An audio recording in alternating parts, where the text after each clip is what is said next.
Kill Cam along with my co-host. OG Krungstad. And today is episode 47 of the OG podcast. Make sure if you're listening to us on Stitcher to hit a thumbs up, and if you're listening to us on YouTube to hit a like or comment or subscribe to either my channel or OG Krunksters. So what's up, OG? Good to see you, man. Yeah, no, it's been a little while, hasn't it? I know it's been about a week, 2 weeks, Yeah, that two sounds weeks. about right. Yeah, Yeah, it's been a little over almost 2 weeks now. Yeah. yeah, So, man. It's been sorry crazy. we weren't able to do an episode last week. I had some personal issues, so had to get some stuff dealt with. But doing better now. Well, getting there, I should say. Yeah. But work, man, has been crazy. I have been Oh, working some 12 and 10 hour shifts for the past 2 weeks. I tell you. man, that's crazy. Trying to stack that paper though. How you been enjoying it? Well, I haven't gotten the that big paycheck yet. This Friday is gonna be my first big paycheck, so we'll see. I'll let you know then. He said I'll let you know then, but right now I'm not enjoying the Yeah. long Right hours. now it's just work. It sucks. Yeah, definitely. Definitely. Well, I mean, I'm about to ask you how's your week, but I'm pretty sure you're gonna tell me work.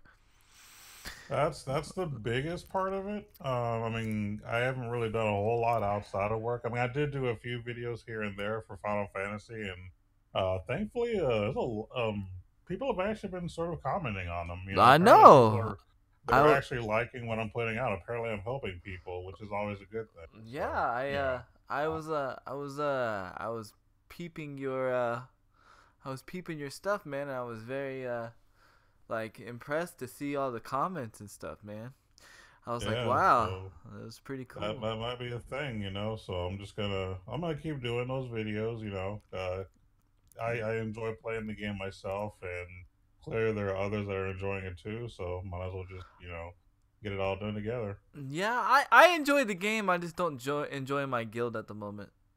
Um, Ah, yes. yes. Yeah, it can be kind of a problem. I mean, Hmm. I've actually had a new alliance now, so our alliance is a little more aggressive this time.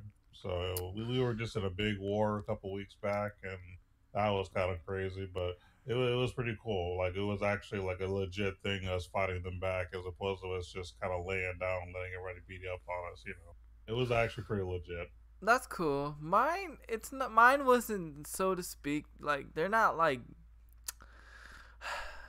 they fight, but at the same time, like my clan leader just doesn't seem to know what to do, and Mm. she's. I mean, I don't know her well. I just know her from what she tells me. She Mm-hmm. seems she drinks a lot, so Wow. when she's like intoxicated, she's on the game, and yeah, and so So she just kind of chills. She's not really like really playing the game, really. she is, but like she'll be talking stuff that like remember what I told you? She's all yeah, you can purchase gift mode. You need to purchase gift mode. I have yet to see gift mode in any package, meaning supposedly like there's a way for me to be able to purchase this mode to where I can give her a bubble Yeah, or I've or never teleport heard of that. or teleport. Yeah, that I don't know what she's talking about. I'm I not yeah, gonna lie. I've never heard of that. yeah, I've looked at all the packages. Cause I was like this. I was like, well, for 4.99 to have that mode, doesn't seem like that bad of a deal. If I'm able to Mm-hmm. help out the guild and be able to gift people stuff, right? I was Mm-hmm. like 4.99 it doesn't seem bad for a mode, so I was gonna purchase it. I looked at all the packages. It is absolutely not there. Nope. Yeah, I even looked at the $99 packages. Not that I was gonna pay $99. Yo, But just everybody, curious. thank you for all the auto hosts. Yeah, I was just curious. I was just legitimately curious, and yeah, it's Disappointment. yeah, it wasn't there, and you know, and like she like sent a message, like a very aggressive message to the guild this morning actually, because now it's gotten to the point to where I only get on the game like once a day, just Mm-hmm. because it's like my guild is just ugh, and there's not only much I can do since my guild is just ugh. I mean, we have Yep. 100 people, but it's just yeah. Anyway, so she basically sent out an aggressive email saying, these are exact words, if you bitches don't change your name to off the Empire, if you guys haven't learned how to change your name off Empire by now, you some of you are getting kicked. And I was like, damn. I was just like, Well, that's actually a normal thing. Like, a lot of the guilds in my server, a lot of them will say, we don't accept people with just Empire 1, 2, 3, 4, 5. We'd like for you to actually have an identity. It actually makes it easier to know who you're talking to, how to manage things. So that's actually a normal thing. well, I can't really say nothing about that. I agree with I agree with it, but I don't agree with how it was. How she did it, I got Right, exactly. It was very angry and very you. aggressive, and in fact, she actually ended the message with, "If you don't like it, f off." And I was just like, "Yeah, that's sending a great message to Yep. the guild." I could Hmm. see it to like opposing guilds, because you want to be aggressive in an aggressive manner, but not, Hmm. to us. And of course, I messaged. I was like, "Damn, girl," and I just left it at that, lol, because Yeah. I'm just like, it is what it is. But so I don't know. I've just been kind of just chilling on Final Fantasy. I mean, I'm slowly progressing still, like, cause I haven't really been asking for help now, just because Hmm. the way the guild is right now. So I've Yeah. just been letting my stuff like level up like every 3 hours. How long it Hmm. takes, cause I'm almost to level 13 now. So Oh, nice. yeah, I've been grinding it, but it's a slow grind now. I'm Yeah, it is. slow grind, and got the Wait till you get freaking where I'm at. yeah. And yeah, I know. I was like, dang. I was like looking at all your stats and stuff, and I was like, dang, you must be pretty high. And I got some like, armor and stuff like that. I'm really sad that the actual original monsters don't really give you anything. Yeah, Um, that's kind of crappy. I agree. Now, when they were having some of those special monsters that gave you all kinds of cool stuff during yeah, Halloween and whatnot, that was pretty cool. But yeah, yeah, now that that whole like holiday thing is over, it's gonna be kind of crappy until they do the next like holiday themed event for month. So yeah. just give it some time. Yeah, it was pretty fun. But I mean, I still slay monsters, and I still go, and I still, after I slay the monster, I'll go and horde for like 4 hours, or Yeah. gather for 4 hours, cause I want to get like, I'm trying to get like all the stuff, like I'm trying to get like good weapons. Hmm. Um, so like that's what I do. Like that's where I spend most of my time, and then I'll like I'll level my fortress and stuff. I really don't have to worry about nobody attacking me, because I'm like in a really chill area, and Hmm. um all the people that are around me are like not in guilds, so they've pretty much abandoned their fortress. Okay. The only thing I don't like about the whole abandoning the fortress thing, like, I think it's kind of messed up that like, just because they don't have any warriors in their thing, I can't take their resources. Yeah, it really depends on certain factors because if it's abandoned and they're high enough level, you can actually take a lot of stuff. But if it's a low level person, there's not going to be much to take because they probably haven't built up their resources enough to produce anything. Well, like, here's the thing. Like, okay, so there's an abandoned level 10 just chilling, like right next door to me. And Hmm. I'm like, oh, and I went and scouted it, and I seen all these resources, and I was like, money. You know what I mean? I was like, done. So I went and sent, some troops over there. I actually sent all my troops over there just to see what would happen. Um, Hmm. and I came back with nothing. That's kind of crappy. Yeah, I don't, I just don't see the point in that. I think we should get rewarded for something. Um, and Yeah. I think the other players should get disciplined in some way, some way. I mean, because think about it, if you abandon your empire and you're not doing nothing with your empire for at least 30 days, you got all them resources. You're basically, your empire is just taking up space on the server. That's true. and That is true. and Because it's if you can get rid of all the inactives, that means that you can start merging servers together, which means we could end up playing together now. yes, people over there that play this game, which I'm very disappointed about that I can't play with you. Very Yeah. disappointed. It kind of sucks. Yeah, it does suck. Because, I mean, trust me, we could really help you out. I mean, we can give you resources. We can, help you get stronger much faster for sure if you were here with us. Yeah, but you guys let me stay over there with the Drunken Master Disaster Guild. Thank you. Yep. Drunken Drunken Master. Master Disaster. Yeah. um but okay, so sorry I didn't mean to go branch off over there about your week and about Final Fantasy, No, but you're good. You're I perfectly fine, man. I had to give my little input there. But so yeah, that was pretty much your week, huh? You just pretty much been Yeah, working and more or stuff. less. It's just mostly long hours at work, and I mean, I did watch uh, ch- um, a few basically some things on YouTube and whatnot. Like for example, I believe it was Game Informer did their extra live stream, Mhm. where they basically do a 24-hour live stream doing all kinds of random things. It was actually kind of funny, but they were basically doing a charity, and I forgot what the actual name of the charity was they were doing it for, but it's basically something that they do to help people who are disabled. So that's pretty cool. I was down for that. That's cool. They raised some money. I mean, it was nothing as big as like Awesome Games Done Quick or nothing, but it was still pretty legit. So that was pretty cool. And then I caught a little bit of BlizzCon, but it wasn't really nothing awesome that I can remember, in all honesty. So I mean, but that was more or less the gist of it. That's cool. That's cool. My week's been pretty crazy. Let's see. The well, my wife does not like her job at that where she's at. Uh oh. They pretty much told the guy whatever he wanted to hear, so he'd make the deal. And then pretty much when my wife took the position, as soon like probably like a couple weeks after, they told her like she's not gonna be an office manager. You're just gonna be a dispatcher, and this is what you're gonna Mm, do. And they're like trying to micromanage her, and it's like my wife's like, look, I know how to do all this stuff. Like I do this stuff in my sleep.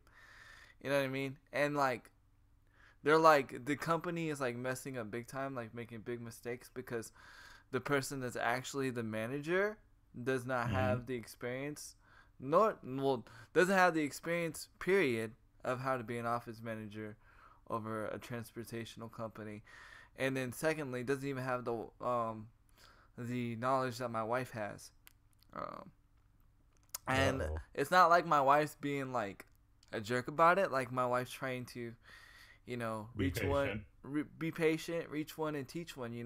Trying to teach them and trying to help, trying to even help that person that's like her boss, so to speak, I guess.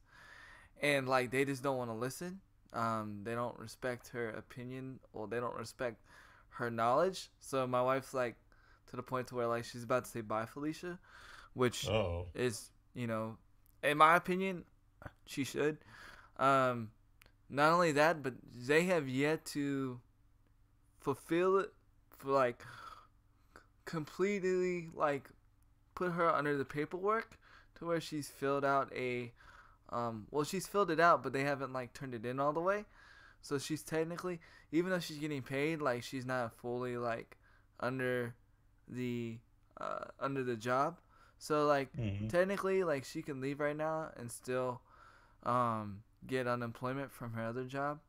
I don't know if that's mm, what she's gonna do, but so other than that, yeah, that's pretty much a stressful there in that situation. So she might be leaving that job and going to look for another job, just because she was hired under false pretenses. Cause like she yeah. said, she's like, I had a better job somewhere else, doing dispatching, but this was supposed to be the better job. This was a better Right. position, better pay. Like they're not even gonna put her on salary pay, but they told the guy that when they made the deal that, oh yeah, we'll put her on salary pay. You know what I mean? But Mm. she's not even gonna get put So on they salary. more or less broke the contract, Pretty much, pretty much to some degree. to some degree. Yeah, it was pretty disappointing until you all the way to the point to where like they couldn't even pay her through like the company. They had to like write her like a personal check or like a paper check. And I told her, I was like, you need to be careful. That's a red flag right there. You need to get out as soon as possible. Because, you know what I mean? Because Yeah. that doesn't sit right. You know what I mean? I don't know the legal standpoints of it, but I know it just doesn't smell right to me. You know what I mean? Yeah. When a company has to pay you from check because they messed up, something's messed up with their accounts and stuff, yeah, that's to me that's a red flag. You know what I It mean? depends because usually a company, if it's brand new and it's your very first check, most companies give you a paper check the first time. But if it becomes a continuous thing, then yeah, that's a. Yeah, well, apparently the company's been up for 3 years. They just took Mm, over. They just took over my wife's old company, Space and Contracts. And okay. here's the funny thing. They got one of the most expensive contracts in San Antonio, right? Mm, They would have probably made them the most money and everything, like one of the most legit contracts. And, basically, the old company handed it to him like a Christmas present. Well, they took the mm, contract and then they decided, oh, we don't want it because they just don't want it. Like, my wife's like, what are you doing? Like, this is like a good opportunity and you're just gonna like throw it away. Like, this is what separates you from the small leagues to the big boys. You know what I mean? And mm. and my wife's fine with that if that's what you want to be, but again, they told my wife that they want to be a big major company, that they want to, be one of the top companies in San Antonio. And my wife's like, okay, well, you got to follow my lead. I could take you there, but you got to follow my lead. Well, rip. That didn't happen. Nope. So, my wife's like, I feel that she just feels like she's wasting her time. So, we might be back to the drawing board as far as jobs go, to speak. So, we'll see what happens. Okay. Yep. Hopefully, it works out better for her. Yeah, hopefully. And then the other most craziest thing, and this is on me, I almost like screwed up my streaming career, like forever. Oh. So, I was streaming on Able Gamers on the charity last Thursday, and my daughter comes home, right? Because my daughter, okay, for those that don't know, my daughter came from CPS. My daughter, she's not bloodly my daughter. She was adopted. She came from the CPS and all this stuff. And so my daughter still has flashbacks in all these different situations.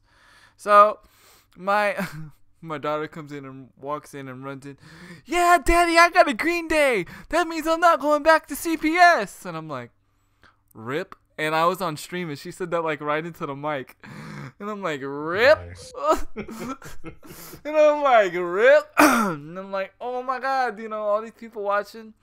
And then Mhm. okay, so then like I'm like whatever. I'm like texting my daughter. I'm like, hey, my wife, and I'm like, hey, we need to talk to Ivy about this whole CPS situation because, yeah, this is not good. This is not healthy, and she just broadcasted it internationally to the whole world about CPS, and it was hilarious. I mean, it was hilarious. It's hilarious now, but it wasn't hilarious, It was pretty awkward at the time. Yeah, I was like, and then it got kind of crazy, right?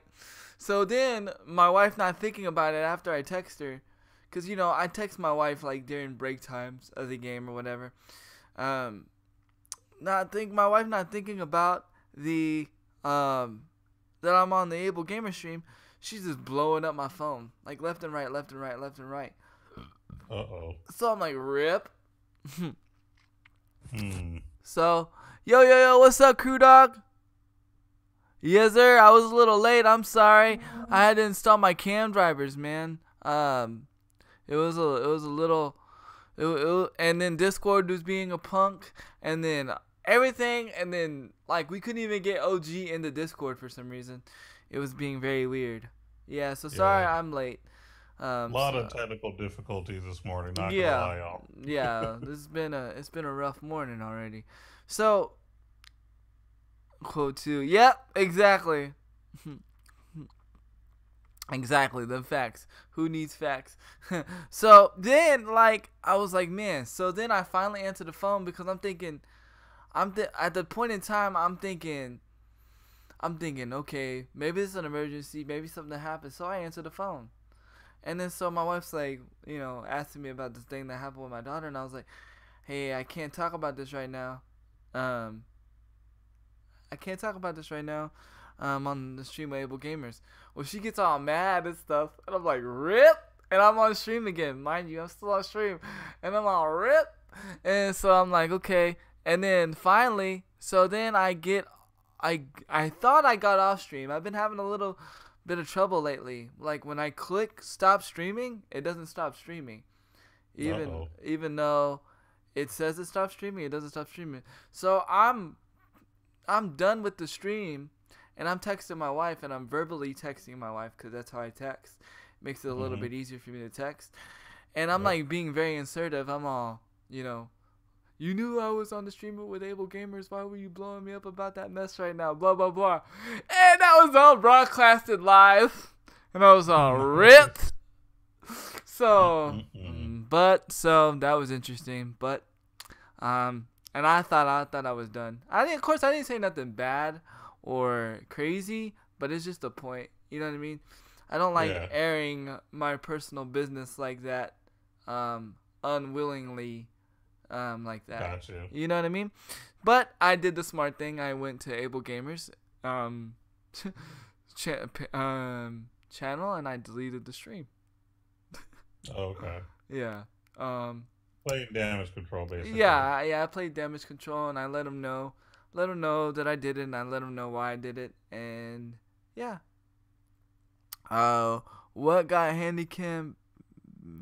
Who's got handicapped? Back to do. You do, Crew Dog. I appreciate it, man. Actually, Crew Dog, I did call Crew Dog. I was like, my streaming career is over. I was like, I screwed up, and he was like, bro, it wasn't really that bad. He's like, it really wasn't that bad, and I was like, okay.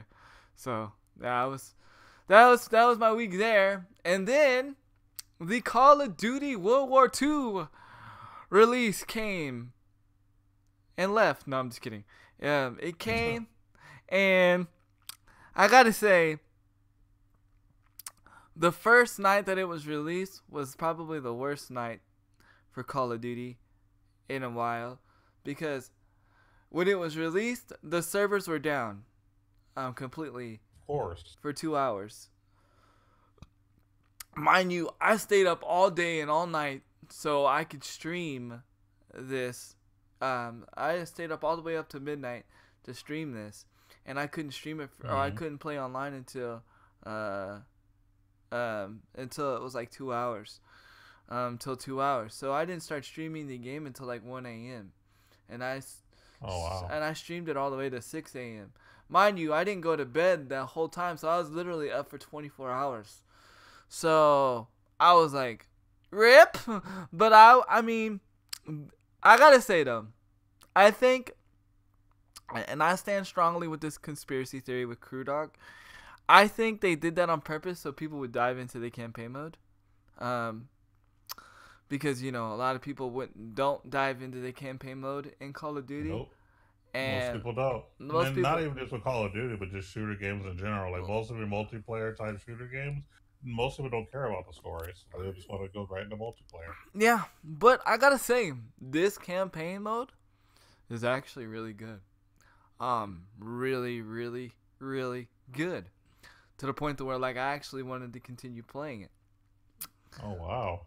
I actually streamed it for the 2 hours that I couldn't play online. I streamed it. It was really, really good. Mind you, it's all a history lesson, about Pearl Harbor and all that stuff. You know what I mean? But, I mean, the storyline was good. The storyline was good. And actually, I played a little bit of zombies. And actually, for somebody that doesn't enjoy zombies, I enjoyed zombies. Does that mean I'm going to play zombies? No. I enjoyed the new way that they did zombies, and I enjoyed the new graphic standpoint. But and let's see, what was the rest of them before I go into whole Call of Duty and what I think about Call of Duty and stuff and blah blah blah. Let's see the rest of my week. Play Call of Duty. Been just pretty much playing Call of Duty. Oh, and then I dove into a mobile game that me and my wife used to play called Wild City. That to Yeah, me, I actually saw your video. yeah. What'd you think? Oh, it's interesting. It's not really a game that I would play personally, but it's actually interesting. It's kind of like the whole traveling crime mob kind of thing. It seems that's kind of like Yeah. the theme that it has. Mhm. So I mean, it has a good idea. It's just that the particular style of games that I play are a little bit different. Right. So it's not that it's bad. It's just not my style. That's all it is. The one thing I like about the main reason why I play it is because the main reason why I enjoy it is because everything is controlled by another player. So Right. like basically there's no pay to win. You know what I mean? I Right. mean there is, but not with real money. I mean you can use real money, but say for instance, if I want gold, then I go out and hustle flowers. And Hmm. if I get all 10 flower, like say for instance, if I get all flowers in every city, and then Hmm. I can go and exchange it for gold. So basically, but say if I don't want to fly for those flowers, I can go and to a flower somebody that's hustling flowers and buy them off them. Because sometimes, like say for instance, to go from Wild City to London, it takes an hour. So Yeah. you can you can hustle somebody and have them go and fly for you, or you can buy flowers off them, or you can buy you could pretty much anything in the game you can buy off of an actual player, and they you can make currency and you can make real money off the game.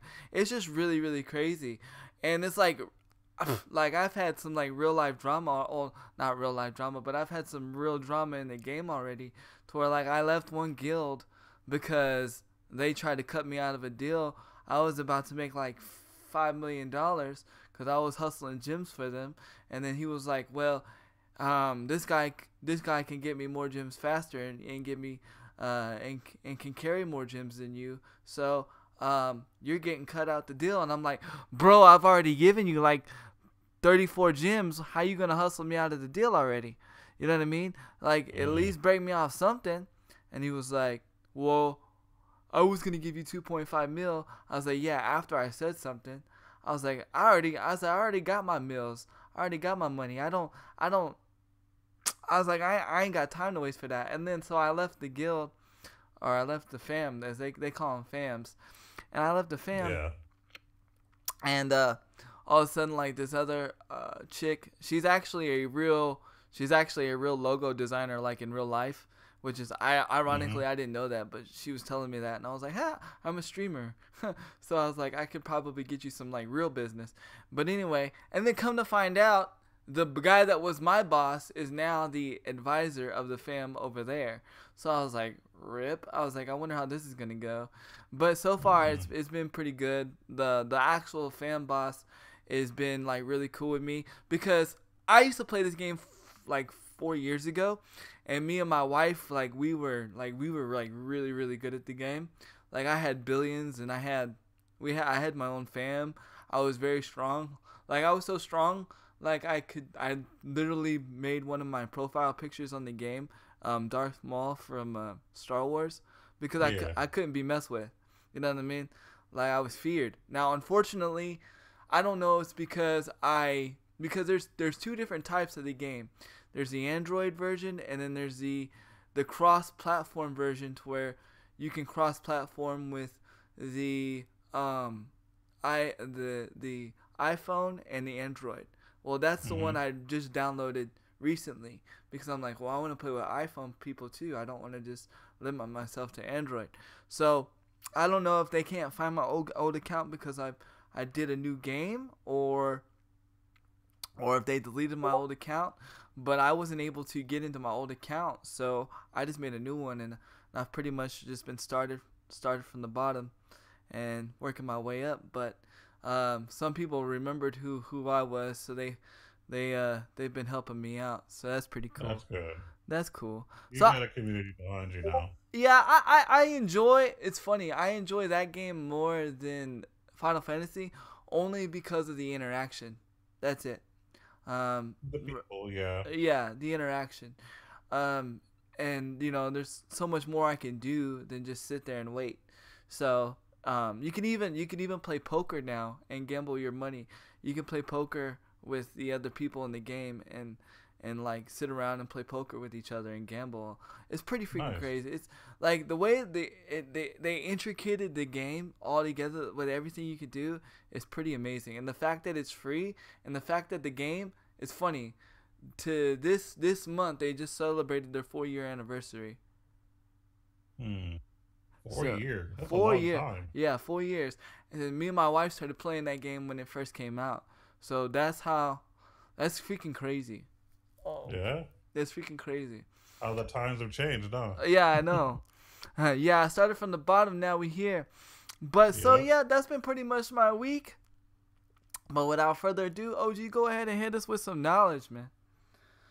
Well, I'm gonna talk about a situation. I'm not sure if you've heard about it or not. This just happened a few months ago, and it's one of, I would say, gaming's most epic fails in a while. Uh oh. So, you remember that game called Pokemon Go, right? Yeah. So, that company Niantic, they had this big thing they were doing this summer where everybody was supposed to kind of come together. They were doing like this big Pokemon Go event where, this exclusive area, they were going to have people walk around all day with like, tents where you can get drinks and food or whatnot, and you can catch like Pokemon that you would normally not be able to catch or whatever. They had this whole big thing set up. Even like gaming or companies like Game Informer went up there to check it out, and other companies too were going to kind of do a lot of press and things like that. Like it was going to be a big deal. Mm-hmm. Well, apparently they didn't prepare for 20,000 people to show up, Rip. because as soon as like I'd say maybe half the crowd got there, all of the servers basically died. What? They couldn't handle it. Yeah, almost nobody was able to catch Pokemon at all unless you had Sprint. If you had Sprint, you could play the game. But if Wow. you didn't have Sprint, nobody was able to get in. Like people were pissed. I Get your mean, Sprint phone now. No, just kidding. exactly. I mean, Sprint had a good day, I'll tell you what. But I'm sure they got more customers after that weekend. But Mm-hmm. yeah, I mean, literally, it was to the point to where, like, because, like, but as a matter of fact, Game Informer actually talked about it too. One of the most recent episodes, how when that guy went there, he said that when he first got there, it was fine. Like the night before, not everybody was there yet. Everyone was like, catching Pokemon at night here and there, no big deal. But that morning, when like the huge rush came, nothing. Like it was to the point to where like people were like trying to hide in little corners to find out where nobody else was, just to be able to play maybe for 5 minutes, and then it would crash again. Like it was just Wow. horrible. And then if you go on YouTube, there is a video. If you search like Pokemon Go crash or Niantic event or whatever for 2017, you'll Mm-hmm. actually see in the crowd like people with their phones recording this. And as the COO of the company is walking up, everybody is just booing and people are chanting, "Fix the game!" I mean, it was horrible. Like I have never Dang. ever seen a live like gaming event that was just has that much of a fail. It was to the point to where they were like, okay, so what we're gonna do is, and I believe they were in Chicago, if I'm not mistaken.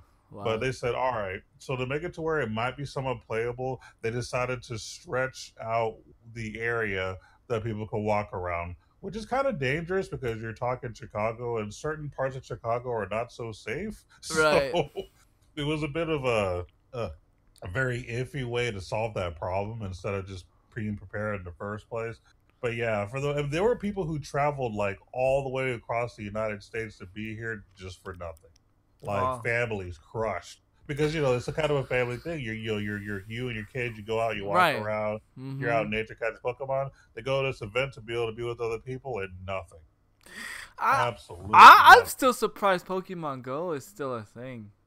I Yeah, mean, believe it or not, it's still a thing. As a matter of fact, I want to say earlier this year. I want to say like before the summer it started. I think I was just talking to some old friends of mine, and I was like, "So is anybody still playing Pokemon Go?" And they're like, "Oh yeah, I got this Pokemon and that Pokemon." I was like, "Oh, so it's still a thing?" They're like, "Yeah, it's still a thing. You know, people still play it." Yeah. Once me and my wife almost got in an accident, we kind of stopped playing. Yeah, I feel you there. Cause like I wasn't thinking, and she wasn't thinking, and I was she was driving, and I had to put my Pokemon phone in my hand, and I was like, "Babes, stop! It's a Pikachu!" And so she stopped, and not thinking that, oh wait, we're on the highway, can't stop. That's not a good Yeah, thing. Oh, Crew Dog with them wow, clips, man. Man, that's what's with up. them clips. You got your fish, man. You got your fish bushwhack, y'all. Oh yeah, don't worry. I'm gonna speak about that update. There's a new update with Fortnite where they give you a bush, where you can actually costume kill. Morning, he was running as a bush and spot. Yeah, that's crazy, man. I'll have to check that out. Clip by DB. That's what's up, man. I will check that out definitely. That's crazy. Yeah, So, I like I said, I stopped playing it, and then like I'm not saying this to start a debate. I'm just letting you guys know what happened. My church, well, I haven't been to my church in like forever and a day, but my church, like they banned like people from playing it in their church, and like nobody, like if you were a leader, you couldn't, you weren't allowed to play it. Like no, you weren't allowed to play Pokemon Go, in the church or around the church or whatever. So I at that point in time, I was a leader, so I just stopped playing it altogether. But and then when like I said, then when me and my wife, we almost got in an accident. And we were like, yeah, maybe we should stop playing Pokemon Go. And so we stopped playing it. And I haven't played it since. Come to find, it's kind of hard for me to play Pokemon Go considering I sit at my house most of the time. So, yeah. it's kind of pointless. Unless you go for like walks on a normal basis, I mean, it's really not, a thing. But yeah, I mean, it was cool when it first came out. I mean, I was into it. My woman was into it too. But it honestly just kind of got to the point to where we just grew out of it really fast. Like for us, it got old really Yeah, fast. I could do without the augmented reality or whatever. The whole, oh look, there's a little Yeah, Squirtle in my room, because there's not. Um, right. it's just him over my camera phone. Over Hmm. my camera. So that's crazy though. Like, Oh yeah. did they like? Did they say anything like the next day or anything like that? Like what they were gonna do or anything like? Not really. I mean, it was just to the point to where they basically just took their losses. I mean, they're just gonna have to be more prepared if they ever do this again. That's crazy. Although I'd be a little scared to do that again. I mean, you just got to be prepared for this. I mean, you're expecting X amount of thousands of people to play your game in You one little area. You right. should have done something to boost your stuff. You know how popular your game is. To an extent. Hmm. Obviously, I didn't know how popular the game was still, but they obviously do. They Yeah, they have the numbers, they have the traffic, they know. So they know. why not prepare for it? I Yeah, totally you're agree. absolutely right. I It totally was a agree. darn shame. It was yeah. I've been to lots of different events. I've never seen an epic fail like that ever. Well, speaking of epic fail, we'll go right into the news. I I see. I have reports and findings that GameStop has decided to make it a way to where you pay a monthly subscription, and you basically you pay this monthly subscription to rent used games. Again, So, you get to rent used games. Now, now you pay. Now okay. you get to pay. Not only do you get to pay $60 a month or $40 a month or something like that. Maybe it's $50 a year. I don't remember the logistics on that, cause I was just like, really. I was like, is this facts? And this is facts. Basically, what happens Mm-hmm. is after you rent the game for so long, they offer you to allow you to keep one of the games. So basically, say for instance, oh, there's a used copy of World War II. I'm gonna go rent it because I can because I have that thing. Well, after you rent it for like so many weeks, they're like, hey, do you want to keep it? You can have it. So basically, they're just being GameFly. In a But that's sense, exactly how GameFly is, in a sense, except for you don't pay nearly as much, and yeah, yeah, and you okay, can and go you and don't have pick to it. go anywhere. And you know, yeah, I was gonna say, and you, the only difference is you can go to GameStop and pick it up. That's the only difference. And Yeah. I don't see this working out for GameStop. I don't understand the logic because how does that help them? How does that help them make money off the game? Because if you think about it, right? If I really want the game, I'm just gonna keep it. I'm not gonna give it back and be like, oh yes, I would like to pay $50 for this game. And then if you do Well, it, and then if you do return the game, mhm. if you do, they already know the game depreciates in value anyway with GameStop. Practically, you have Madden for 6 months. You have the new Madden for 6 months. It's already $5 on game at GameStop. So where's Yep. GameStop making money? They're not. They're supposedly doing this to get out of the because apparently GameStop's in the red right now. And that's not gonna get them out the red. Um, to be honest, Well, go ahead. GameStop it's getting to the point to where I think they're going to be done soon. But go Yeah, on. yeah. I would say this, and I know nobody listens to me that's important in the gaming world. I mean, I have my viewers. You guys are important, but I mean, as far as people that like own GameStop and stuff like this. But if I was to say my company and I was to see what was going on and everything that was going on, there would be two ways. There's actually one major way you can save your company right now. You want to know how? You want to know how you can save your company? Buy hardware. And you're gonna be like, what do you mean? Basically, what I'm saying is, you GameStop need to become a hardware seller as far as like just fixing controllers, having the best controllers, having the best third-party controllers, having the best ways to fix your systems, refurbish your system, have your system clean for 50 something dollars, have your system whatever. Because you have all these systems that sometimes break down. Dark Angels for one of them. There's something wrong with her Xbox right now at this moment, so she has to take it to some rinky. I don't know if she takes it, but I know it's no like probably somebody licensed by um, Microsoft, you know what I mean, or somebody like that. So why not get licensed by Microsoft GameStop and have the parts on hand so that people don't have to go and send their Xboxes or send their PlayStations to get repaired. And you get a portion of the sales and you get to repair the system. And then on top of that, you can still make money yourself off refurbished systems for people that don't want their systems no more. It's a win-win situation. I don't understand why they didn't think of this before. It's a smart idea because a lot of times a lot of people just want to get their system fixed. I know DB. He had to get a replacement part for his Xbox. You know what I mean? There's a lot of people buying replacement parts for their systems. So why not have a GameStop have a server like a server desk for that so they can do that. What's up, Hellboy? I don't think that would get them out of the red, but I'm pretty sure they would see more money. You know what I Yeah. mean?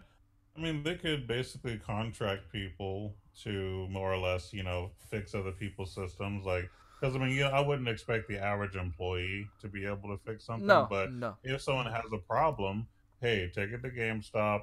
I can have your stuff fixed in like a couple of days, and just and with whoever you have contracted, just give them a call, say, hey, I got someone that needs this. They can come over, do whatever they need to do, and then boom, it's done. You know, Right. and they just pay a fee. You know Right. what I mean? So Right. I mean, yeah, I mean that could be a thing. And then here's another thing too. Boom. Here's another thing too, because I don't know why the GameStop done this, but I don't know if you know this, but you can go and trade in your cell phones and stuff and get it towards like computers and stuff. Okay, so GameStop, why are you not building custom computers? Hello, Yeah. McFly.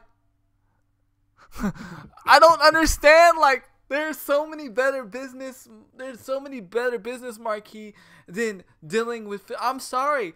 I have respect for you people that love physical games, OG included. But physical games are going out the window. As much as you guys love them and want them, they're going out the window. Um, I say give it another 5 years, and you won't be able to get physical copies anymore. And if you do, it's just for the collector. It's not to necessarily play. You know what I mean? Yeah, absolutely. Because it's not that digital is better. It's just convenient. Yeah, Um, digital is just convenient. And that's the thing is, I don't think those of us who do like to actually collect the actual game itself is going to be really super upset about it, only because it just makes what we already have more valuable. right, And that's going to really help the market as far as us being able to sell to other people to make some good money. So, yeah, if people stop making hard copies, then we'll just make money off of what we already have. We're just keep it ourselves as like, treasure heirlooms or something to right, pass down to family, right, back when we had discs and whatnot. So right, that's fine. I mean, I right. could live with. What's up, Hellboy? Now, this is now Call of Duty. Since we're on this topic, I'm not gonna go into again about how I dislike Call of Duty right yet. That's probably where we're gonna end the podcast is when I talk about that, because I want to go in depth about that. But I will say this is where Call of Duty was smart to make people want to get the hard copy, and for those that got the hard copy, you guys were blessed. And I'm going to show you guys how you guys were blessed. Not show you, I'm going to tell you. What's up there? GameStop sucks. Yes, I do. Yes, now GameStop sucks. But back in the day, GameStop was pretty awesome for me because that's how I got my Xbox One for $85. And if you want to know, how did you? Because I ended up trading in. Whenever they got the deals, with the 50% deals, the 50% trade offers, that's when you want to go into GameStop. For instance, I'll give you two examples. For one, when this happened, when that deal was up, I traded in my 360 and all my games, and so basically I got a brand new Xbox One for $85. Okay, and then pretty legit. Okay, and then this is another time it was legit. This was back when I bought physical games, and this was when Black Ops 2 Day 2 release, meaning this was a day after it was released. They had that 50% off thing for each game that you traded in. My wife got Black Ops 2 brand new out of the box, 10 cents. 10 cents. 10 cents. So that's where you can cash in with GameStop, but you always have to wait when they have, and it's always around this time, around Christmas time and Thanksgiving time, where they have that 50% off the trade in, and you go and you trade in. So say for instance, if I wanted to, when they do this, because they're probably going to do this, I could probably go and trade in my Xbox One right now towards an Xbox One X, and with all the physical games that I have of my Xbox One, probably get the Xbox One X for probably $70. So, but am I gonna do that? Probably not. I don't know. We'll see. I want to talk about that too. The Xbox One X, which we call here on the OG podcast, we call the Xbox One X the Flippy Floppy.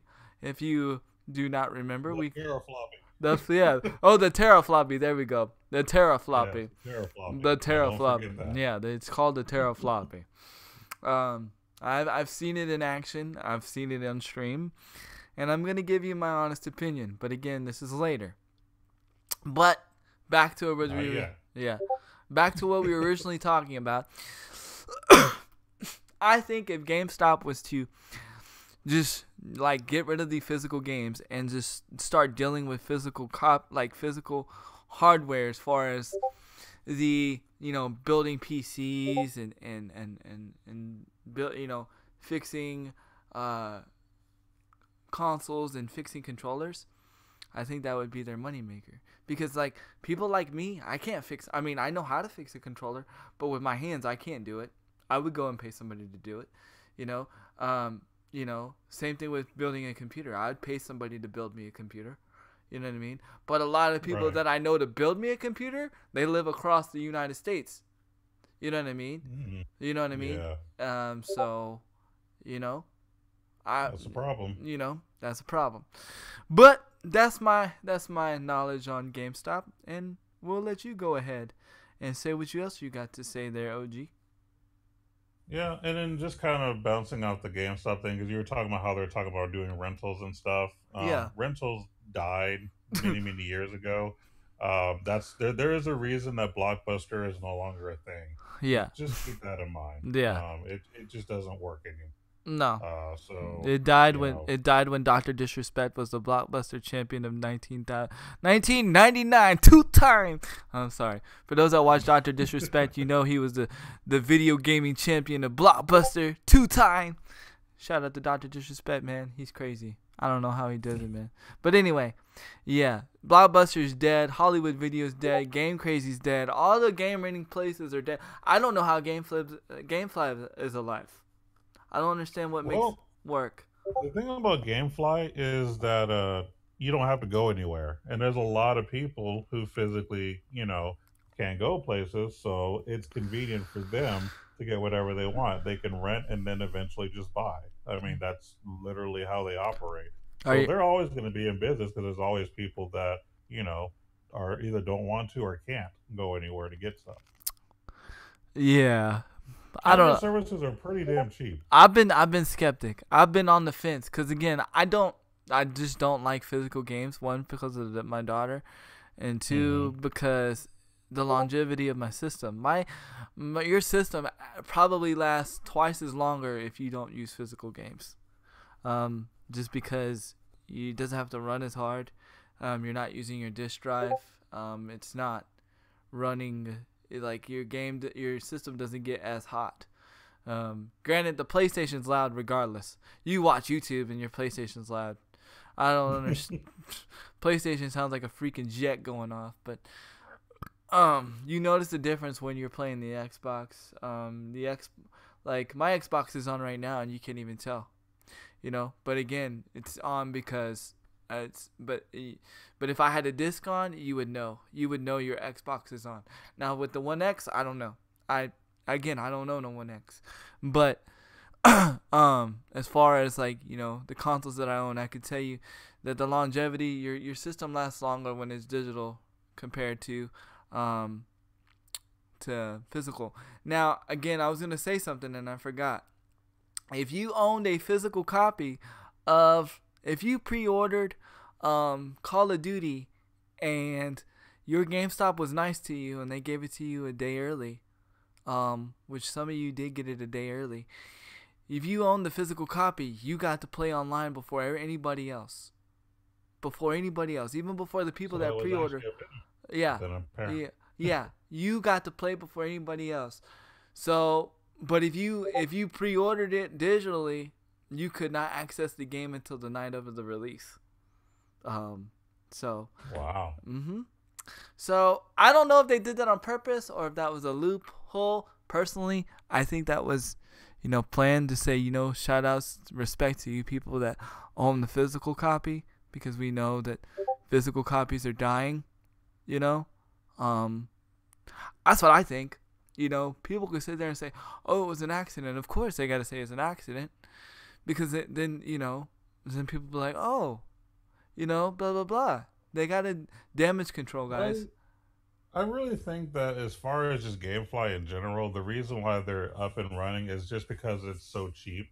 Because you're only paying, I want to say it's like $5 a month, and this is to have a game as long as you want, and then you can mail it back anytime you want and get what any new game you want at any time. So Right. there's like no limits to what you can do. The only limit you really have is only being able to try one game at a time. But let's just be honest.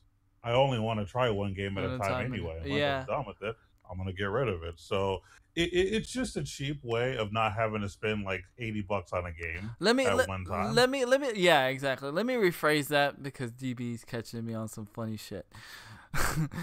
I mean, you of course you get to play. What I meant was is you get to play with everybody that bought the physical copy. Now you get to play on it before everybody else get to play online. But people, if the people that bought the physical copy got to play with the people that got the physical copy online. That's what I'm trying to say. But the people that bought the digital copy could not play. Period. Why do I know this? Because I had the digital copy and I could not play until midnight. And then, ironically, I couldn't even play it at midnight because the servers were down. Rip. Um, but the people, it was weird. But yeah, so shout outs to Call of Duty for doing that. But other than that, like I said, I feel like the physical age is dying as far as gaming, but the hardware will always be there. So I just don't understand why GameStop doesn't just go dive into hardware. But again, a lot of people don't have smart business sense these days. They just want to just do whatever. They want to do easy. They don't want to do hard work and do what works. But Yeah, no one's a hustler anymore. I know. True facts. OG, what else knowledge you got on for us, man? So this is kind of old news, but it's news that people really don't know about because mobile gaming is still a mystery to a lot of A people, niche. despite how popular it is. It, A niche thing. There you go. That's the it's right a way to say it. niche. Yeah. So Konami, about a year ago, actually made the conscious decision to do the majority of their efforts as far as like game creation and just focusing financially. They decided to go more towards the mobile gaming route than the actual Interesting. console route. So I don't know if anyone's noticed lately, but there are not as many games coming out for Konami these days. That's because most of them are on mobile now.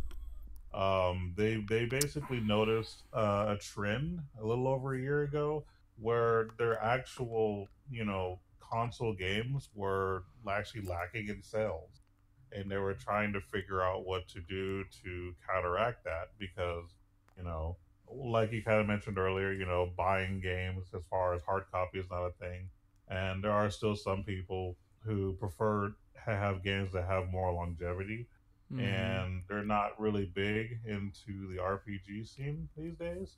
So that's why they made the conscious decision to actually focus more on mobile titles. As a matter of fact, the game that we played before, Yu-Gi-Oh! Duel Links, is made by Konami. Yes. And even though it's not as big here in the States, it's huge in Japan. As a matter of Mm, fact, it's one of their top 10 money making mobile games out in that country. So Konami right now is killing it, but they're killing it in the mobile scene. They're not really killing it in the console scene. They're still around. They're not completely going away, but they just know that if they want to make real money, they have to be in mobile. I mean, that's just what it is. They understand that. Hold on, we So got two comments. He said, even the most talked about feature HQ still doesn't work. Yeah, I'll bring that up here in a minute, DB. And then he said, GameStop should play into esports growth, and in every store have a LAN area that they can host small LAN tournaments. That if you win qualify you qualify you for a regional, state, and possibly national tournament. What is it? What business plan does that sound like? OG? yeah. That sounds like yours. I'm just saying. Um, Yeah, that was something I came up with a while back. yeah, But I was, it's yeah, having those dreams. but But it could still go. That's actually, it could still happen. for those that don't know, OG's vision, OG's dream is to own his own like gaming type store, and that's funny that you mentioned that because that's actually in his business plan, DB. So that's pretty freaking cool. But yeah, the only thing is though, I think that would be good for GameStop. But the only thing is though, everybody hates on GameStop. Everybody secretly hates on GameStop. So nobody really trusts GameStop anymore. And the sad thing about it is Game Informer owns GameStop. Did you know that, OG? I want to say I heard about that, but I wasn't sure how true that was. No, that's 100% legit. That's one. Mm. It could be the other way around. Maybe GameStop owns Game Informer, but that's why I forget which owns who, but they're hand in hand. One owns the other. Somebody's bitch in that situation. But so that's the sad part about Game Informer. Either way, that's why a lot of times Game Informer gets a lot of flack. Other than these other, That's kind of weird because my understanding was Game Informer was originally part of Electronics Boutiques, not GameStop. So I find that a little weird. So I'm about to check that. Yeah, I got to figure out how true that is. that's 100% true. Everywhere that all the research that I've done, it says that GameStop and Game Informer, one owns the other. So if GameStop goes under, then most likely Game Informer is going to go, which is really sucks because I remember when Game Informer was independent at one point. I thought at one point, like back in the PlayStation days, I thought Game Informer was independent because I don't know, that's too in depth. But I thought PlayStation Underground was part of Game Informer, or they were kind of like the same thing. Maybe they were head to head, but I remember like back in the day when like gaming magazines were the deal, and it was Game Informer, PlayStation Underground, and then Nintendo Power. Yeah. Those were Which is what I used to subscribe to back in the day. Yeah. I was more of the Nintendo Power guy, and I eventually went from Nintendo Power to Game Informer. Yeah, I was Game Informer guy. In fact, I was always the one giving you all my Game Informer magazines. In fact, I still get Game Informers to this day, but I just never read them. I get Game Informers because I am a silver member of Game Informer or GameStop, but I just never go there anymore. Right. But I'm just still a member because you never know. But yeah, that would be a good deal. And for those that don't know, the reason why OG brought up Konami was because I believe in the last episode that we talked about, I said Konami was going out of business, or Konami was going out of business. So I guess they're not. I guess they're staying into mobile gaming. Yeah, they would have probably went out of business had they not decided to go into mobile. But yeah, no, Konami is back and strong, and that's what gaming has become these days. Unless like you're doing like mobile on the side, you're not making much money these days. Because as far as console making, it just takes so much. It costs so much money to keep up with the technology and everything that you need to do to make a quality game, that by the time you finish making it, if you don't get X amount of sales, you're really not making any money. Yeah, no, you're not making any money. And then here's the big thing. Everybody in the gaming community is like a major critic and can get very toxic if they start a wave.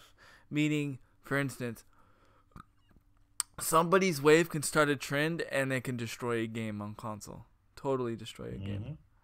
Facts. Game Informer is owned and published by GameStop Inc. Incorporated. There you go. Facts. Nice. Buddy. Facts. So if GameStop goes under, your Game Informer is gone. Unless they have some hidden money somewhere. Or something. Or they just pour all their money into Game Informer. Which... Or maybe they don't even invest that much in GameStop anymore. I mean, they're pretty good standalone as far as what they do in terms of reviewing games and traveling and, the podcast and everything that they do. I mean, they're still going strong as far as that's concerned. It's just the actual, company that sells the stuff is just what's not making them any money. But I'm sure they're making money somewhere else. They probably are. I mean, I know some other shows that make more money. Like The Know makes a heck of a lot more money, and they're with Rooster Teeth. You know what I mean? And Rooster Teeth's a big deal. I know about them. Yeah. And The Know's with them, and they blow it out that's where I get my resources from, is The Know. And they blow Game Informer out the wazoo.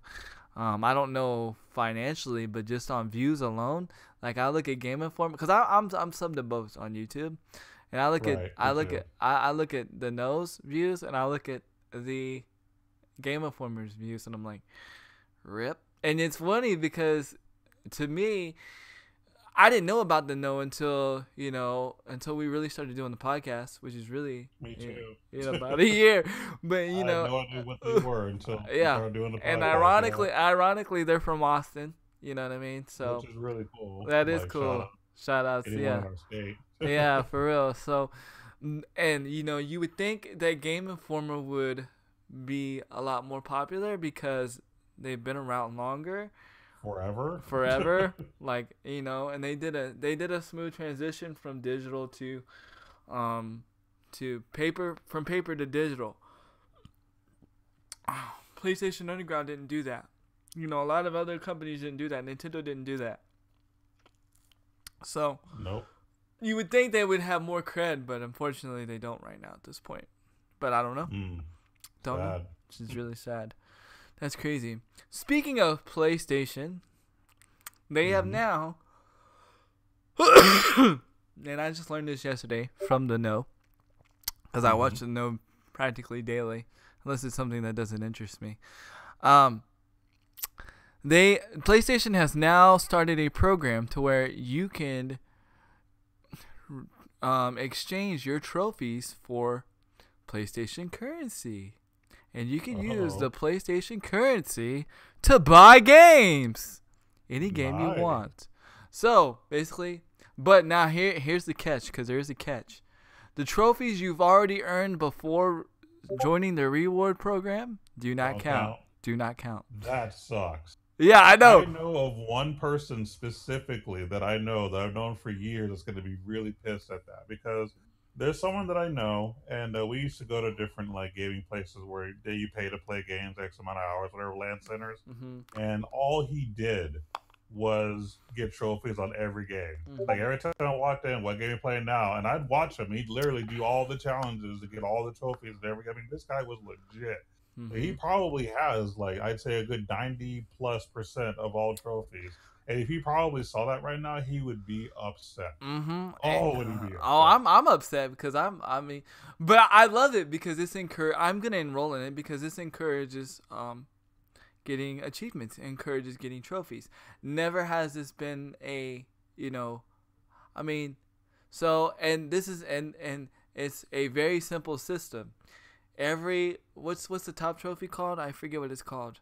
Platinum, I believe. Yeah, every platinum trophy you get $100, and every gold trophy you get I think $50, and then I forget what the silver and the bronze are. I'm pretty sure bronze. Just to confirm, is this something you have to sign up for yes. as far as paying for the subscription? No. You do not have to pay for it.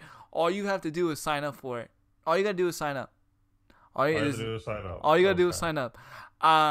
Unfortunately, I did not grab the link from the video, but I am gonna grab the link. I will send it to you because I'm gonna sign up. I'll probably do it today. Well, if it's on the No, I'm probably gonna find it. yeah, it's on the No. So if you don't know, now you know. Go to the No.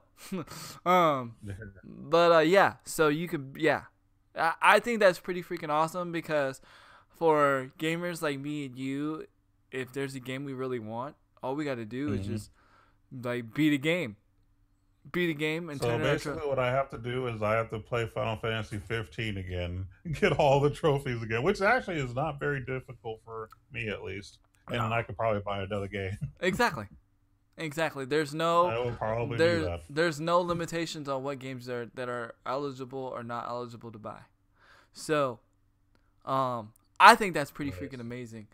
It's actually a really good idea. I like that. That's really cool. Yeah, it really encourages people to play and get achievements.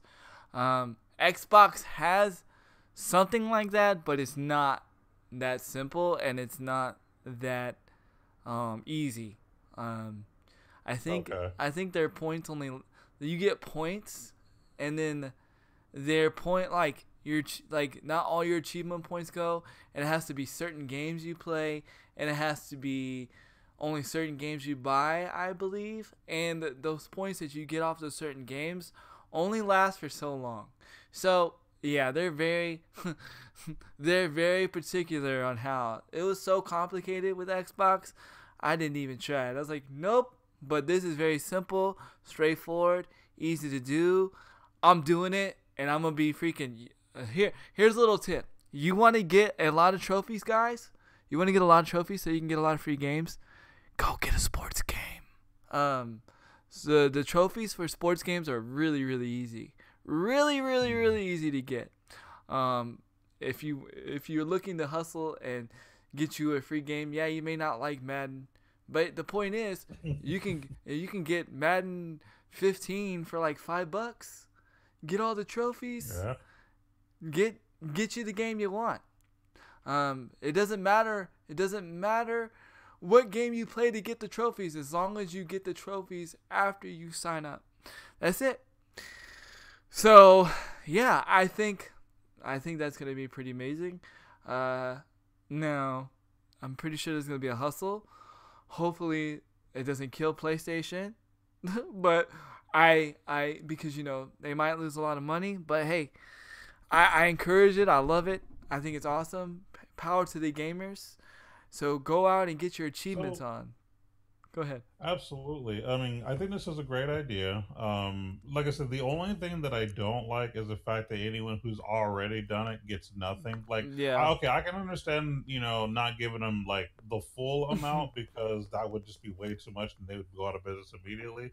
But I still think for people who've already been actively doing it, they should have gave them something right off the bat. Say, oh, look, we showed that you actually cleared like a ton of our games. Here's like $200 just right off the bat. Yeah. Go nuts. Yeah. And then for everybody else, and I don't think it's really going to put them out of business or nothing, because if you think of it this way, in order for people to get more achievements, they're going to be forced to buy more games. So basically, they're going to have to buy something anyway to get started. Because the games they have, depending on what they have and how big their collection is only going to be so much at this time. Yeah. Depending. So I mean, they're still going to make money off of buying these random games that people normally would not have bought because why. But now that there's a reason to buy them via the Right. point system, they can actually start selling copies of games that typically just don't sell. So it kind of gets rid of a lot of their back catalog. Yeah, really, definitely. for Yeah, I Xbox. was talking about Microsoft Program earlier about DB, but Microsoft Program is so there's so many hoops. There's so many hoops you have to do with Microsoft Pro. Because I'm actually part of the Microsoft Rewards program, but you can only get from when I was like actively playing in the Microsoft Rewards program. You only get rewards for certain games, meaning I have to play certain games to get the rewards. But I can use it to buy any games I want. But I have to actually play a certain game. With the PlayStation, I can play Madden 2012 and get the trophies, and then go redeem it and get Madden 2018. You know what I mean? So that's why I like it, because it encourages people to play their old games, or maybe the old games. Yes, yes, you can sign up for it now. Yep. You can sign up for it now. From what I recollect from the know, yes. I will put the video in the Discord, to show proof, because I ain't talking no rumor stuff. I will show the video. I will show proof. I just don't like showing it before the podcast, because I don't like to. I don't like to You don't show want spoilers. Yeah, I don't want people to know what I'm gonna talk about, because they're like, oh well, I don't want him to talk about that. I'm not gonna show up. This way, you guys don't have no idea what we're gonna talk about. We might talk about blue dresses and freaking blueberry pie. I don't know. You just never know. I just come up with something random, but That was random. man, you gotta be random. That's random is entertaining. Yeah, it is. Yeah, what is it called? It's called. Just look up. Hold on. I forget what it's called. They just called it a PlayStation Rewards program, where it was like where you exchange the trophies. I forget the name of it. They didn't give a specific name of it, but they said that PlayStation was doing it, and and when I watched it, they said it was out, or it was either out or gonna be out. But you can sign up for it now. DB's going crazy because DB want the facts. I'm telling you, man. I watched the video very thoroughly. They were also talking about other stuff too, but I watched the video very thoroughly. I will show you the video in the Discord. So if you're in my Discord, you will get the video, and then if you're not in my Discord and want to be the Discord, I'll get you in. No. It's not called Sony Rewards. Sony Rewards is completely different. Sony Rewards is the thing that will get you I think that's the one that if you buy certain games, they give you reward points, and then you can go and buy certain games. I think that's Sony Rewards, because PlayStation has two. Well, now they have two reward systems. One is the one I just talked about. That's just about either is or just about to be launched, and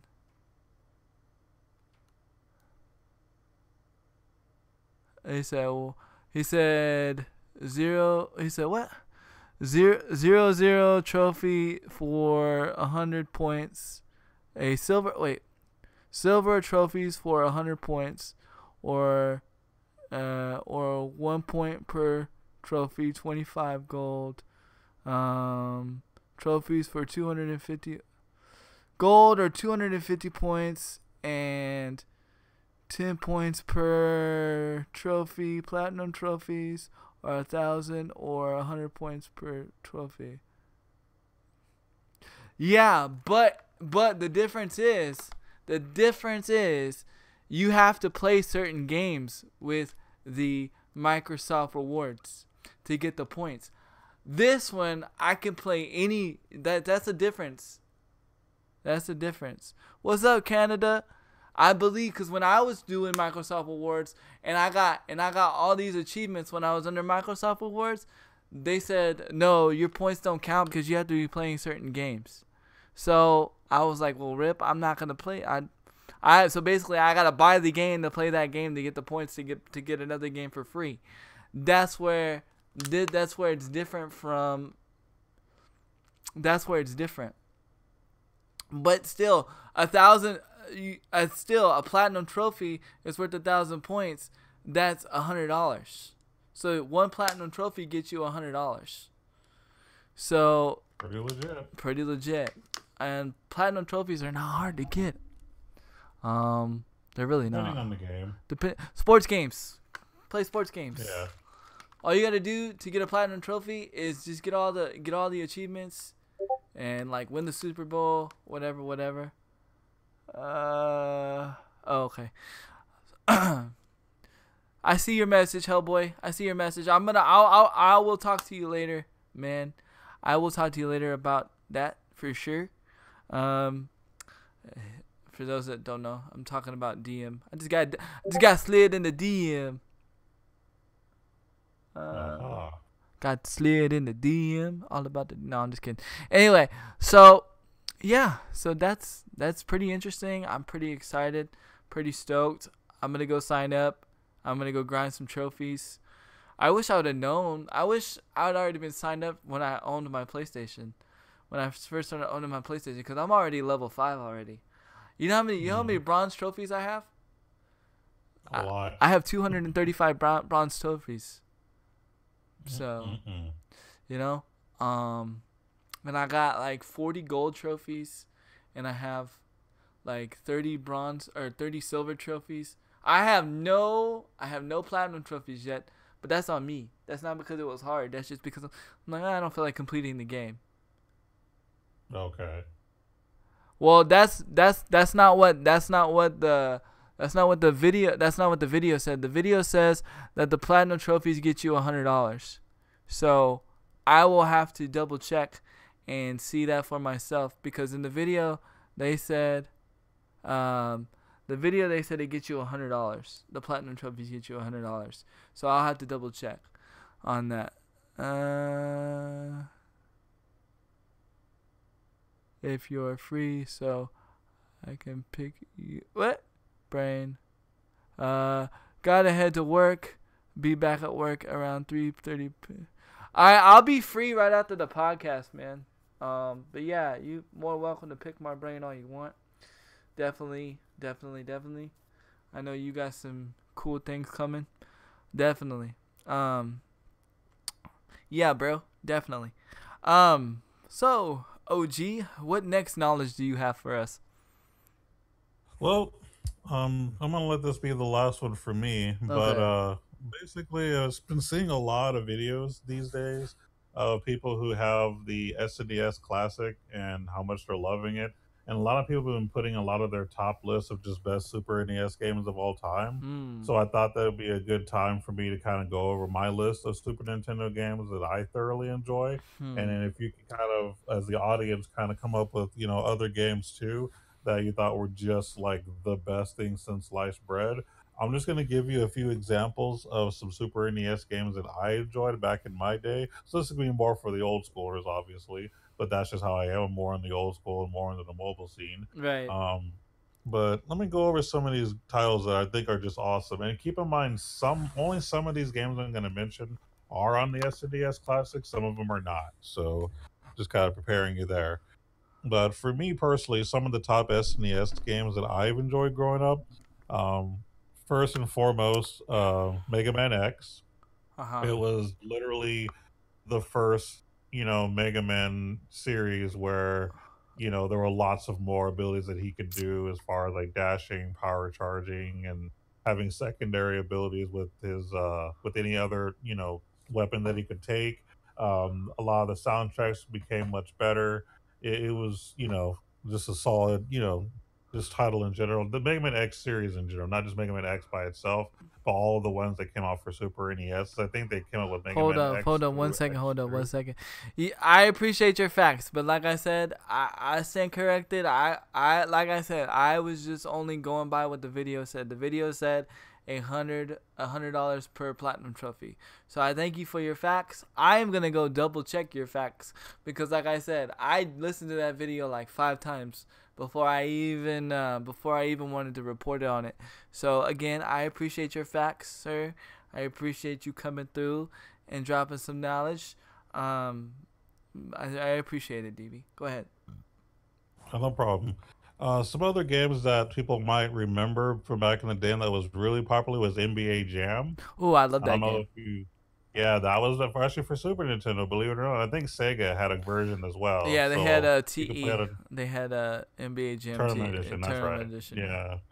So NBA Jam, really popular title. John Madden Football. Believe it or not, Super I Nintendo. had that game. Um, as a matter of fact, I used to own the original one for Super NES. Believe it or not, it's not worth anything money wise, but it was actually what got me into playing sports games in general. In all reality, was John Madden. I didn't play NBA Jam, believe it or not, until John Madden, which was kind of weird.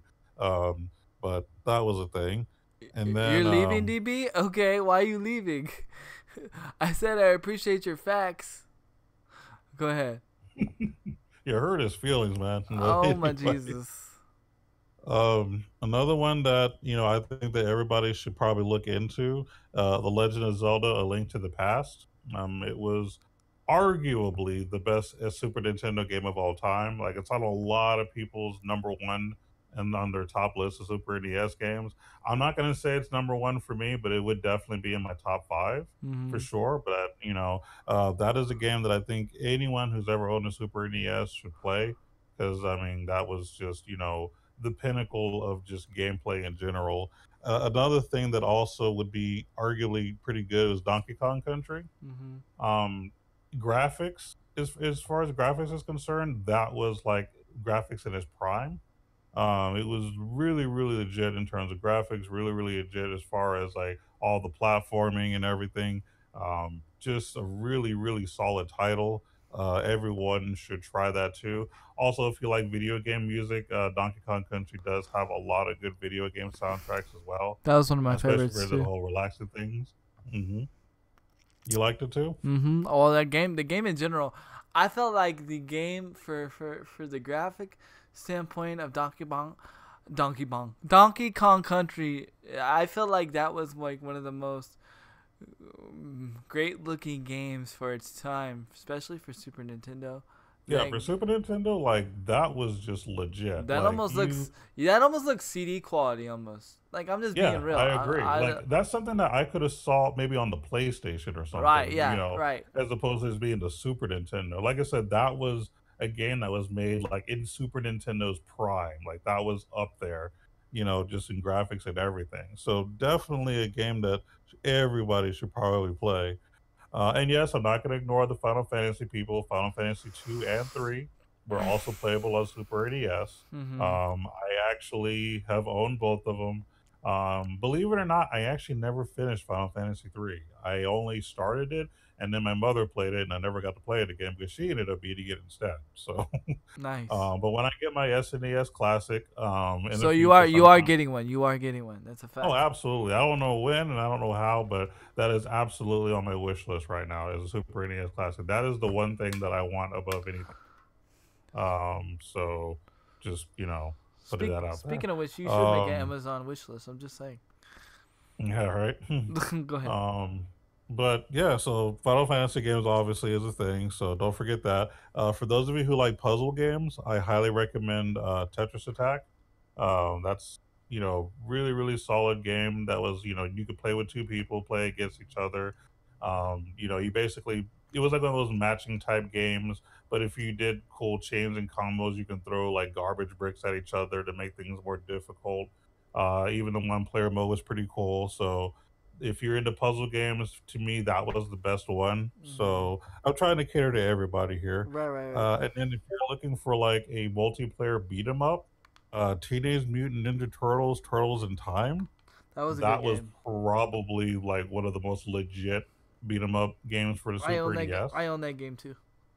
You own that game? Yep. Hmm. If you ever played it in arcade, I mean, it was Yeah, ridiculous. the But arcade was way better. I was. the arcade was way better.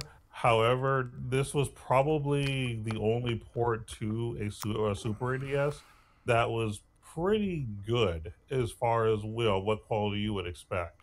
Hmm.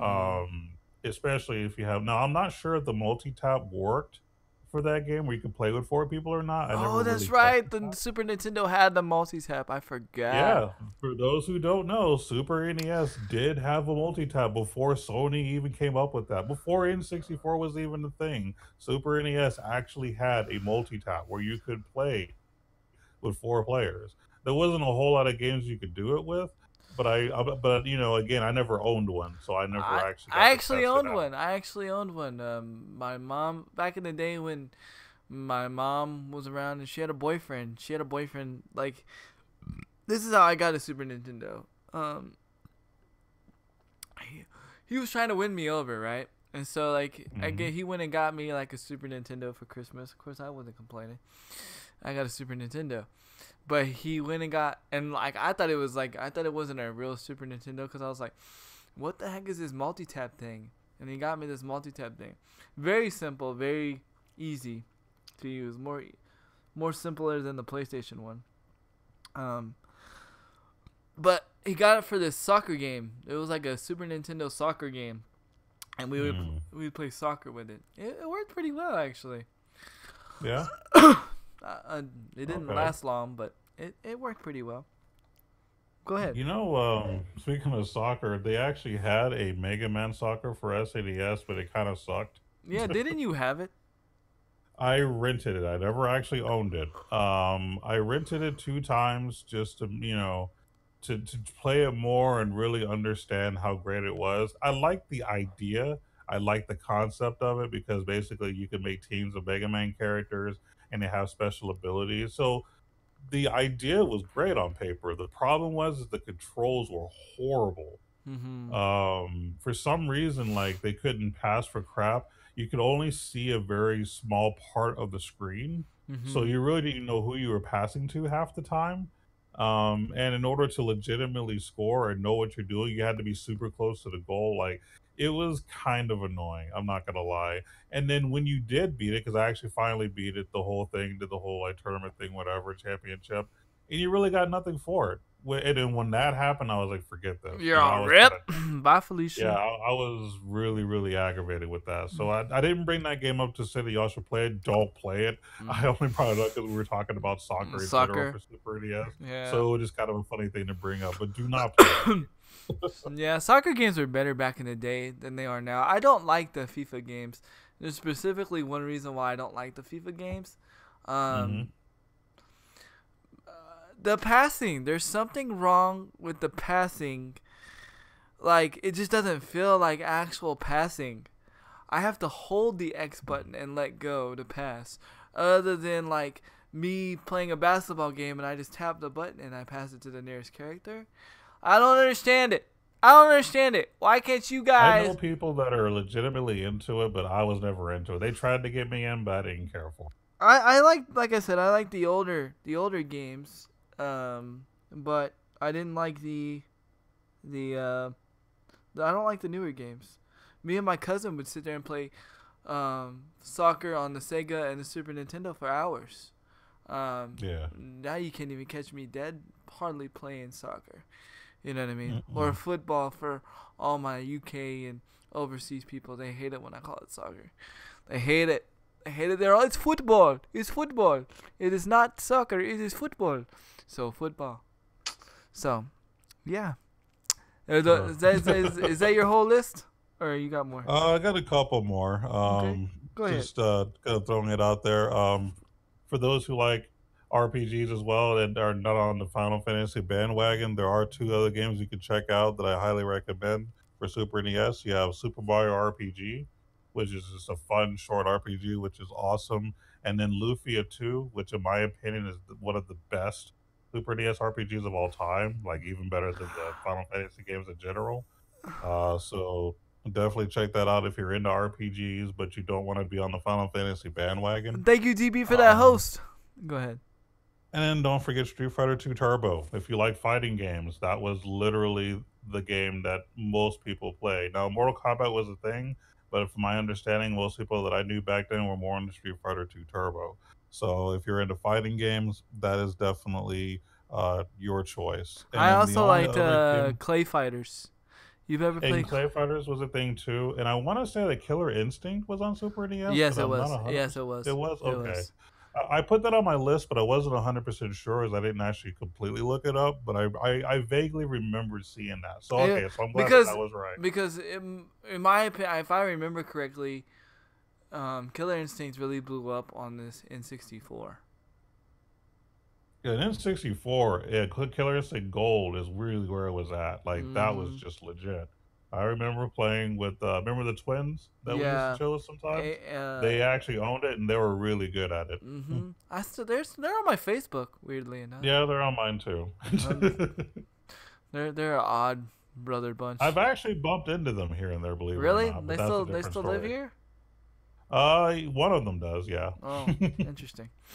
Interesting. That's cool. That's cool. But other than that, you can play just about any Mario spin-off, like Mario Kart. You know, there's of course Mario World 2, Yoshi's Island, things like that. And those are really like my favorite Super NES games, just in general. So if you like any of those, or if you have any additions, feel free to like throw in y'all's opinions too. If there's anything I missed, like let me know right now. Yeah. I mean, all the core Mario Super Nintendo games were good. All the Yeah. you know, um, wasn't Oh, and I wasn't did actually like Contra 3 as well, I don't for the shooter type stuff. I But don't other think than I don't that, that think was about it. I'm trying to remember if I played Contra. I know I played it on the Nintendo. I don't remember on the Super Nintendo. Wasn't there a Double Yeah. Dragon for Super Nintendo too? Double Dragon was also for Super Nintendo, That was a good yes. game. That was a really good Absolutely. game. I'm not sure which numbers, because I believe the first three were on Nintendo, and I want to say four and maybe five were on Super NES, if I'm not Mhm. mistaken. I may be wrong, but And Battletoads was good. yeah, The original Battletoads was difficult, but yes, it was good. Battletoads was good. Um, yeah, I think that like nails it for the Super Nintendo.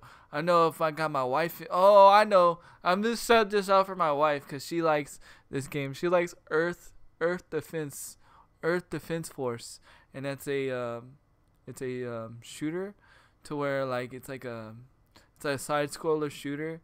It's like a ship, Mhm. and you're like just shooting it, like shooting other ships and stuff. It's called Oh Earth yeah, Defense. no, I've actually played that. That is legit. I actually like all of those Uh, games like Gradius and stuff like that, yeah, where you build a ship and you have all yeah, those little special abilities and stuff. mhm, Yeah, those games are fun. Like yeah, I could play that for a good solid yeah. hour, She before loves we that move on to game. something else. She loves Oh that yeah, game. it's good. She loves. I'm down with her. She Yeah, loves it tell her I so much. totally agree with She that. even plays it on her tablet. That's how much she loves it.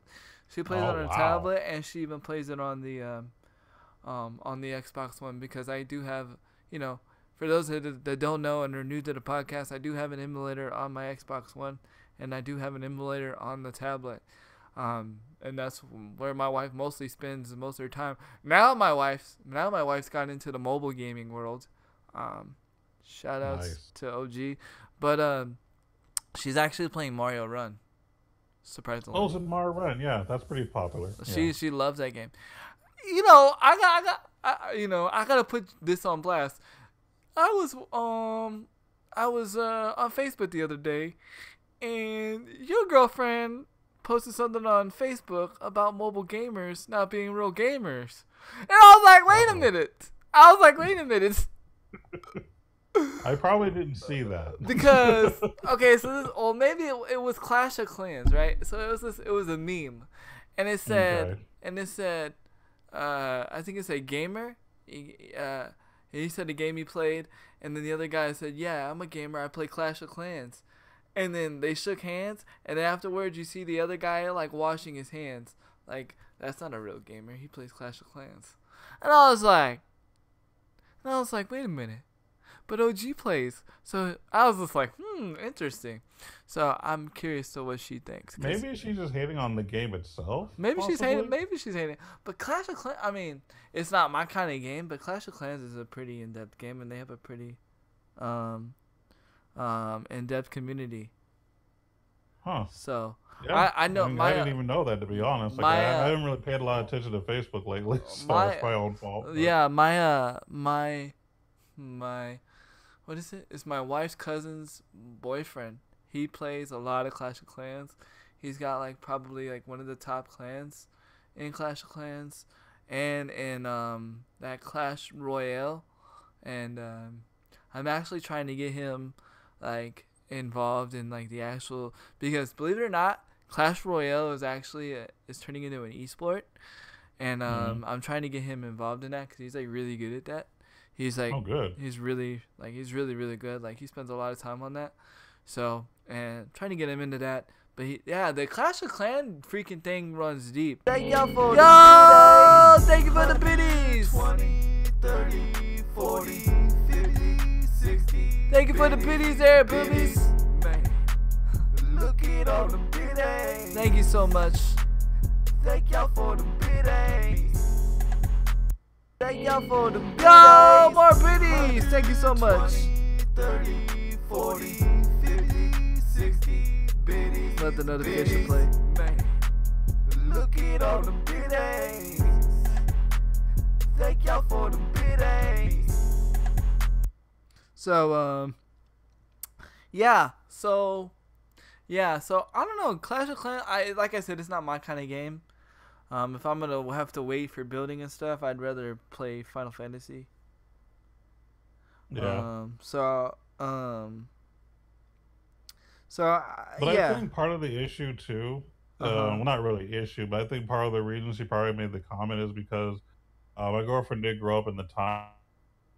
What was the game called? It was that text-based war game.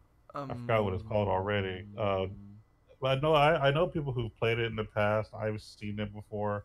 But it's pretty much where war games more or less came from. Mhm. She came from the era where that game was super duper popular. So all of the other war games in general probably just pale in comparison. I just Mhm. can't think of the name of it now, and she's gonna be upset when she hears this and say, "How did you not remember the name of it?" But Yeah, it's yeah, almost as bad as forgetting y'all's like anniversary, huh? Like y'all yeah, getting pretty together. much, No food for you. pretty much. Which would hurt, by the way. You know, everybody Yeah. knows how much I love to eat. I Ugh. know. That would break my heart if I couldn't have food. Well, Anyway, there's always Whataburger. There's always the spicy burger from Whataburger if you can't eat. if depending on which location you go at, because not all of them serve that burger. Not all Believe of it or them not. serve the A1 thick and hearty either. I found that out, so I was kind of Yeah, it's kind of weird that each one sells different things, but that's probably yeah, has because something to talk about. I mean, they are a franchise. Franchise. There's a reason why you're a franchise. You're supposed to be selling the same stuff. Yep, in my white tee. Anyway, Uh, moving along. moving along. That's when music was good. Just saying. That's, Just bringing me back. That's I all. know. Just bringing- I know. But yeah, like I don't know, like. So I thought that was just pretty funny that I saw that on Facebook, and I was like, interesting. So I thought I'd bring it up. Yeah, I think she was just hating on the game, not on mobile in general. It was probably just the game. She's secretly hating on mobile gamers. Yeah, I was we'll have to kidding. have a long talk if that's the case. But yeah, so okay. Here it is. Dun dun dun. The moment people have been waiting for. Actually, I don't know if people have been waiting for it or not, but I've been waiting for the two things I want to talk about. I want to talk about the Xbox One X. Should you buy it? Shouldn't buy it? I want to talk about Call of Duty World War II. Is it a good game? Will it sync? Will it what? Thoughts on the Bush position in Fortnite? Oh, we could talk about that too. I haven't played Fortnite since the update, so I can't really give my realist opinion. But I could tell you this. I know there's an update coming, if it's not already out, to where they have a Bush consumable to where you automatically wear a bush and you can walk around as a bush. I don't know if you can shoot in the bush. I mean, shoot out of the bush or what. I think for somebody that hasn't played it, I think that's a good tactical standpoint. I think it's pretty cool. I think now I can see where it could be annoying. I can see where it could be wrong. I don't, personally, everybody was wanting the bushes to be set back, but yeah, I do know. That's what you're talking about? Yeah, the Bush consumable. Yeah, I haven't played it yet. I'm actually going to play a little bit of it today. It dropped yesterday. Yeah, I'm going to play a little bit of it today and give a little bit more of opinion probably on it next week, because I'm like one of those things, like I got to see things for myself before I just take anybody else's opinion as far as a game that I can play. I think it's a good strategy, kind of, but I think it's pretty stupid if you could shoot out of it, and because you shouldn't be able to shoot out of it. If you're wearing the bush, Crew Dog already killed 2 bushies. That's funny. I feel like, so can you shoot out of the bush? That is the question. The bush that is consumable, can you shoot out of the bush? And then I will. So there's not much dead space. I will talk about what I was originally going to talk about. So my thoughts on Call of Duty. Historically, to see a Bush running, yeah, I'm sure. You know what's really historical to see? A Bush running for president. Ha! Ha! I'm here all weekend. Sorry, I had to do it. Dun dun dun dun dun. Sorry, I had to do it. Yeah, we're talking about so many bushes running, and you just said, yeah, it's funny to see a bush running, and I said, yep. So anyway, my thoughts on Call of Duty. Okay, so Call of Duty launch was horrible, as far as getting online, but I think it was strategically placed. You can, but if you get hit it once, then it disappears. Okay, it disappears, but still, I feel like you shouldn't be able to shoot out the bush. I feel like, you're taking the bush, that's just for you to hide, not for you to shoot out of. That'll be interesting. I'll be interested to see how it plays. That's crazy, though. I'm probably going to be hiding in a bush soon, guys, or getting a bush consumable soon. Interesting. That's fun. That's cool. So the release of Call of Duty World War One was bad only because you had all these people trying to get online and they couldn't get online. I strategically think it was so that people can play the campaign. Ultimately, like I said, the campaign is probably one of the best Call of Duty campaigns in Call of Duty history. And this is somebody that's played all the campaigns. It actually makes you want to play. It gets you involved in the storyline. It's actually kind of in depth. The graphics are good. Everything's good. It's got a wow factor to it. Like oh my Jesus moments. Pretty graphic, pretty gory. So I can see if that's why, if they've put all their time into it, I can see maybe that's why they want to strategically shut down the servers. To where they can play. So people will play it. Now, this is gonna start a big debate. So people, I can already get your tablets ready, get your fingers ready, because I already know. I feel like it plays better on the PlayStation. From what I've seen, it plays not so great on the Xbox. And here's another thing I'm gonna stress though. I feel like it plays good for people that have real good connections and that don't have two people playing on the same connection at one time, or have open NAT types, or they don't have open NAT types. I've seen is the campaign playable in co-op? Not that I know of. I don't think it's playable in co-op. I don't believe so. I haven't checked because I've been playing the campaign by myself. I doubt it. Which is very sad actually, because it's actually a good campaign. But I feel like this game is really good for people that have really good connections and have open NAT types. For people that are conjoined with routers and that are on the same connection at the same time, it is very rough on you guys. I don't know why. I don't know how. I don't know what the reason is, but I can tell you this is probably the best playable Call of Duty as far as connection wise for me that I have ever played.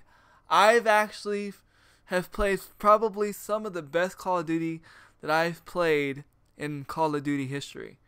In my career of playing Call of Duty. When I could play back-to-back games and go 14-6, the game's good. Now, the only thing is like I said, it doesn't favor everybody's connection, and I think a lot of it has to do with some people getting on dedicated servers and some people not getting on dedicated servers, and because I don't think everybody gets on dedicated servers. I don't know when you are on a dedicated server. I don't know when you are on a dedicated server, but I know that if there is dedicated servers, I know a lot of people don't get on dedicated servers. They were talking about that happening in the last Call of Duty, that some people are just not able to get on dedicated servers, but then it came out that the dedicated servers were just not an existing thing. So maybe that's the same situation here. But I do notice a big difference in the connection as far as playing. Now, I've only had 2 issues where it wouldn't let me on the server. And that was the day of release and the day after release. Ever since then, I've had no problems playing Call of Duty. I have not experienced no headquarters glitch. I have not experienced anything. But then again, I was looking at my bandwidth. I'm running the last time I checked my bandwidth is at 4,000 or 43,000 something kbs. So it was open. My NAT type was open. I didn't have no issues. So I don't know. I think there is a connection problem, but it's only for selected people. Like yesterday, I was playing with Headshot and Nemo, and they were having the same problems that Boobies and Crew Dog were having, but the common denominator with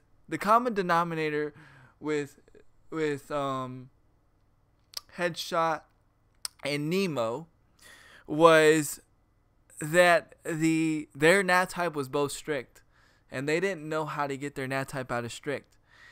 This is where I strongly suggest, guys, if you don't know how to operate you're a custom router and you do not know what you're doing, don't just watch the internet and try to do it yourself, because you can literally screw things up. I'm going to give a tip, and a lot of people are not going to agree with this tip, because a lot of people say, get your own router, do this and do this and do that and do this and do this. Again, I'm going to stress this. This is only things that I've understood from me observing. This is not fact. This is from what I've observed. Everybody that I've seen that's done their own custom routers and their own custom situations have all had problems getting on Call of Duty, and have problems dealing with lag, and have problems dealing with servers. Now, I'm not saying that it is your fault. I'm not saying that that's the reason. I'm just saying that's the common denominator. So this is what I have done. If you are having problems getting an open NAT type, this is what I have done. You can go online and look up World War II port or Call of Duty port. Get the port number for your modem. You can look it up. It's very simple. And this is what you do. You call your cable company and you say, "Can you please open up port such and such, such and such?" As long as you give them the one port and you don't tell them all your ports, they will open it. They have opened my ports. Very simple, very easy, and I've had no problems. And this is what I did with IW, and I've had no problems. This is what I've again done with World War II, and had no problems. Actually, with World War II, I didn't even have to do it again. Now, so if you are having problems with World War II and you're having problems with connection, please consult that issue, or consult that idea. Again, I'm not saying my idea is the right way to go. I know some of you guys that are PC people and people that have a little bit more technical issue. You guys say buying your own router is the way to go. Doing all this is the way to go. You're right. I can totally see your point, and I'm not saying your point is wrong. I'm just saying, for some reason, it seems like people with their own routers and their own stuff are having a lot more issues. I don't know why. I can't give you that answer why, but I am telling you, from a personal standpoint, I've had no problems, and I've had probably the best performance in Call of Duty than I've ever had.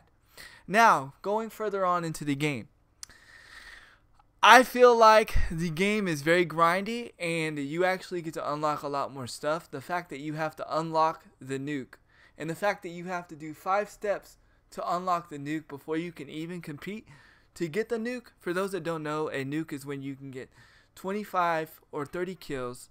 Well, last game it was 25. This one is 30 kills. This one you have to get 30. You get 30 kills in a row before dying. Before you can't die at all. Basically, you got to get 30 kills without dying. But before you even have that option, you have to prestige your divisions, all your divisions, at least one time. So you have to work towards it. You have to grind. And also to unlock weapons and certain weapons. Now, granted, there is no variant weapons that boost up your gun stats. The only variant weapons they have, it just gives you more XP as a soldier. That's where they won. Because basically, if you get a different variant gun that's like an epic variant, you're just getting more XP. And they have all these different outfits and stuff you can do and unlock. It's a very grindy game. The second thing that I like about the game is that if you go and you play the game, there is not an there's not one gun everybody's got to have. The game is very balanced as far as guns right now. You have to understand there's 2 different types of perks. there's two perks. You have your division perks and you have your ribbon perks. A lot of times, if you feel like you're getting outbeat, it's probably due to the division they're in also and the ribbon. There are some very powerful ribbons out there. Some of the ribbons are, like the one ribbon that I like to use is the one that gives you already another attachment, and you flinch less when you're shooting.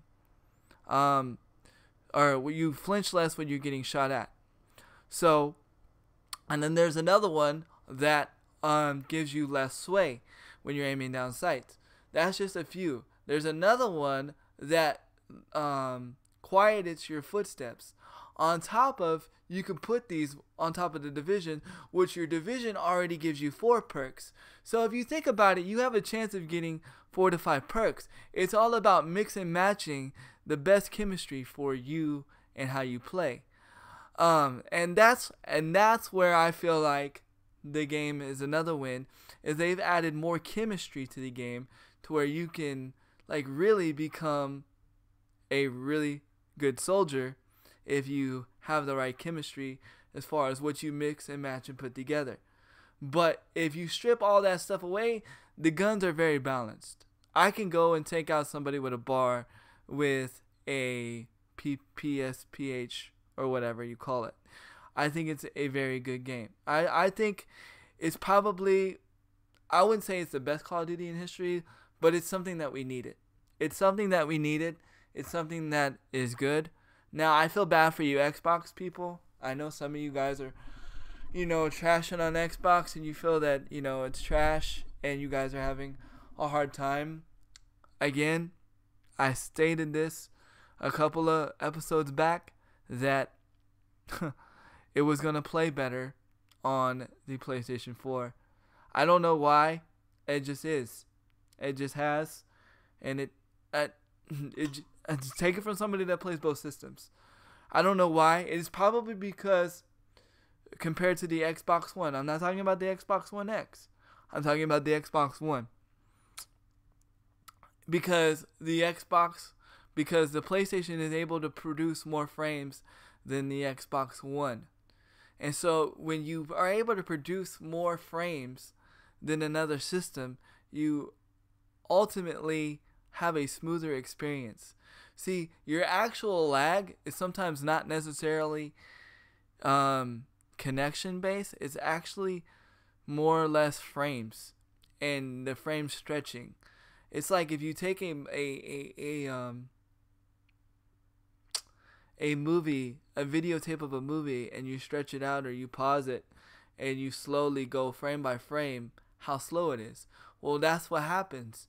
It's not necessarily the game or the internet that's causing the lag, but it's necessarily the processor trying to keep up with the frames. The reason why the PlayStation plays smoother sometimes is because it's able to process those frames faster. So, for those that are having problems with the Xbox, I feel your pain. It does play better on the PlayStation. Now for the Xbox One X, well, we're gonna dive about in that here in a minute. I do think that the one thing that does need to change, because I'm not gonna give it all praise, the one thing that I do dislike about the game, and it has nothing to do with internet connection or nothing like that. It has to do with the fact that I feel that the grenades are one-sided. Okay, so if you're a Russian, because let's face it, you're America versus Russia, well, or Germany, something like that, whatever. If you are Germany, you get bigger grenades. If you are the U.S., you get smaller grenades. I feel like that's a disadvantage, and I feel like that gives the Russians an advantage, because not only is the grenade bigger, but it's stronger than your average grenade.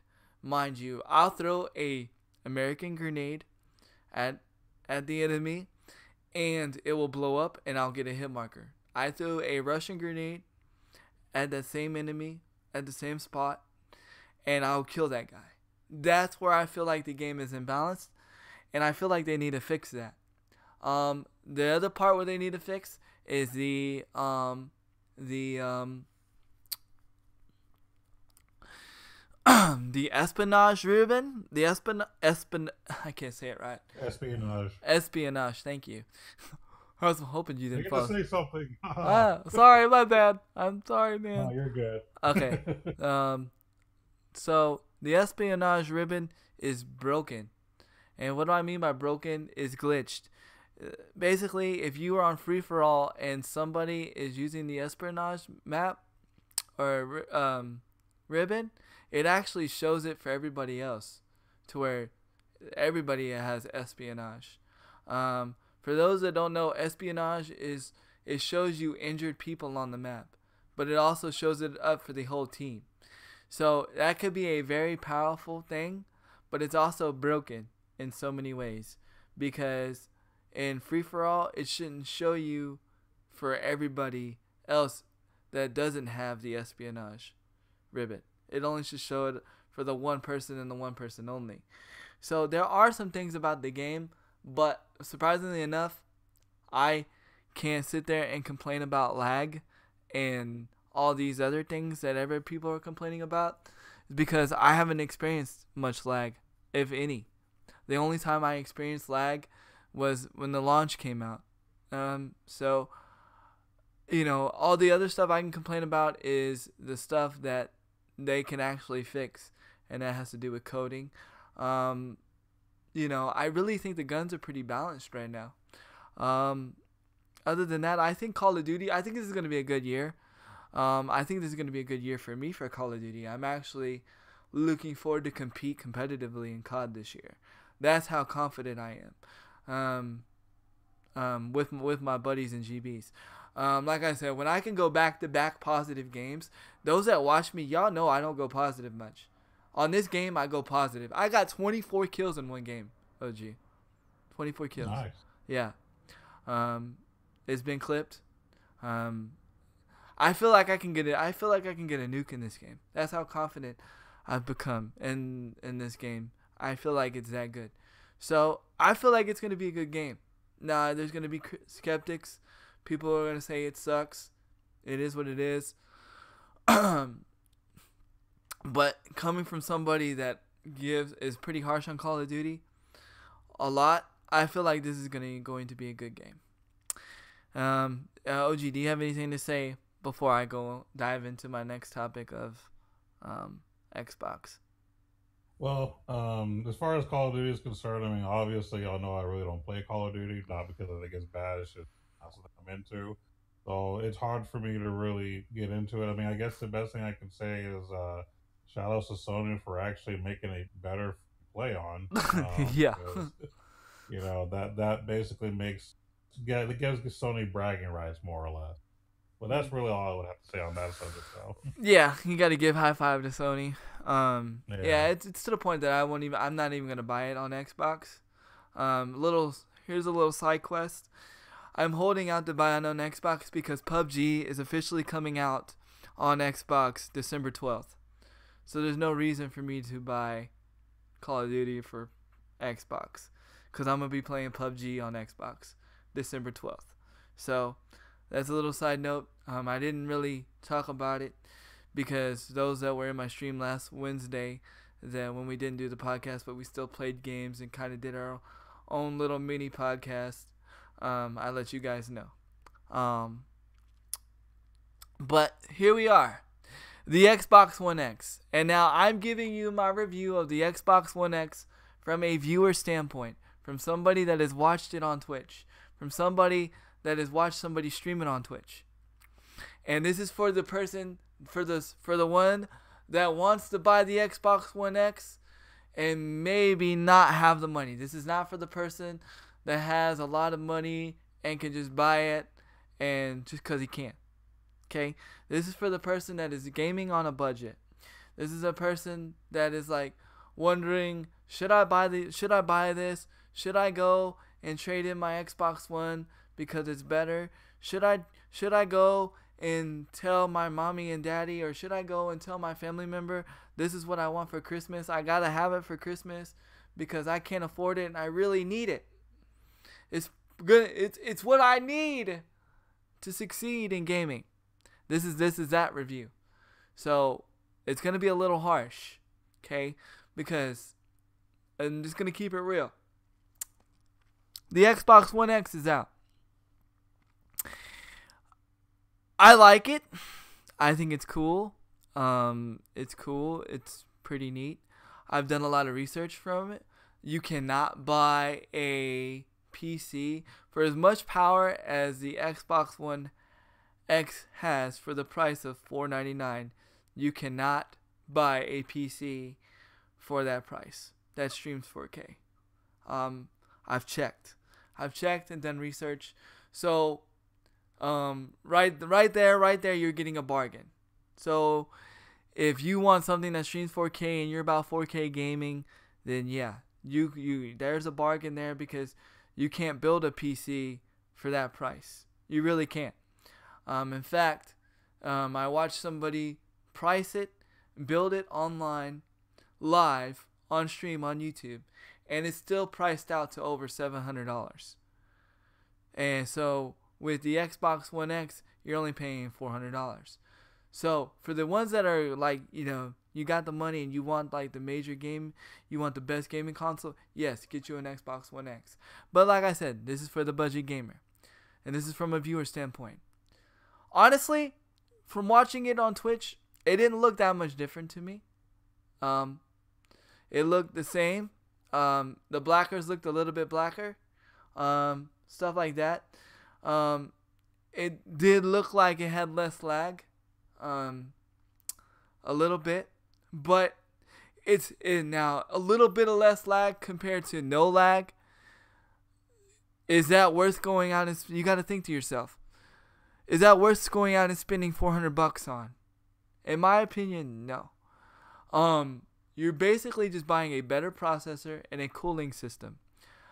So for those that are gaming on a budget, I would tell you, and this is my honest opinion, I would tell you to wait.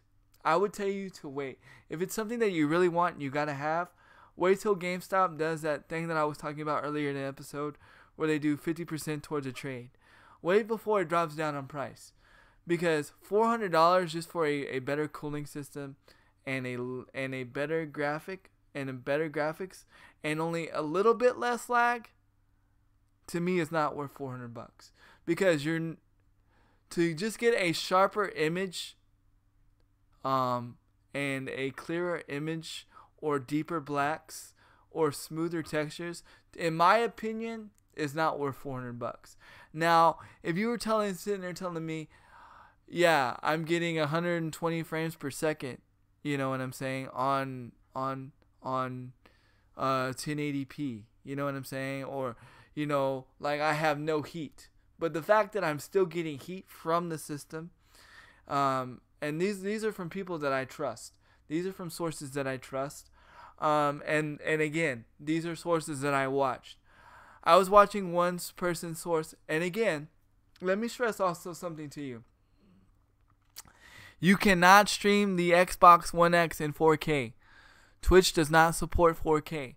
So you're going to sit there and say, well, how is this person streaming the Xbox One X? This person was using the Xbox One X either in 720p or 1080p. So if you're using it for a streaming standpoint and you're trying to upgrade the quality of your stream, you're wasting your money. Because Twitch does not support 4K streaming. Not only do they not support 4K streaming, a lot of internet companies cannot give you the bandwidth of 4K streaming.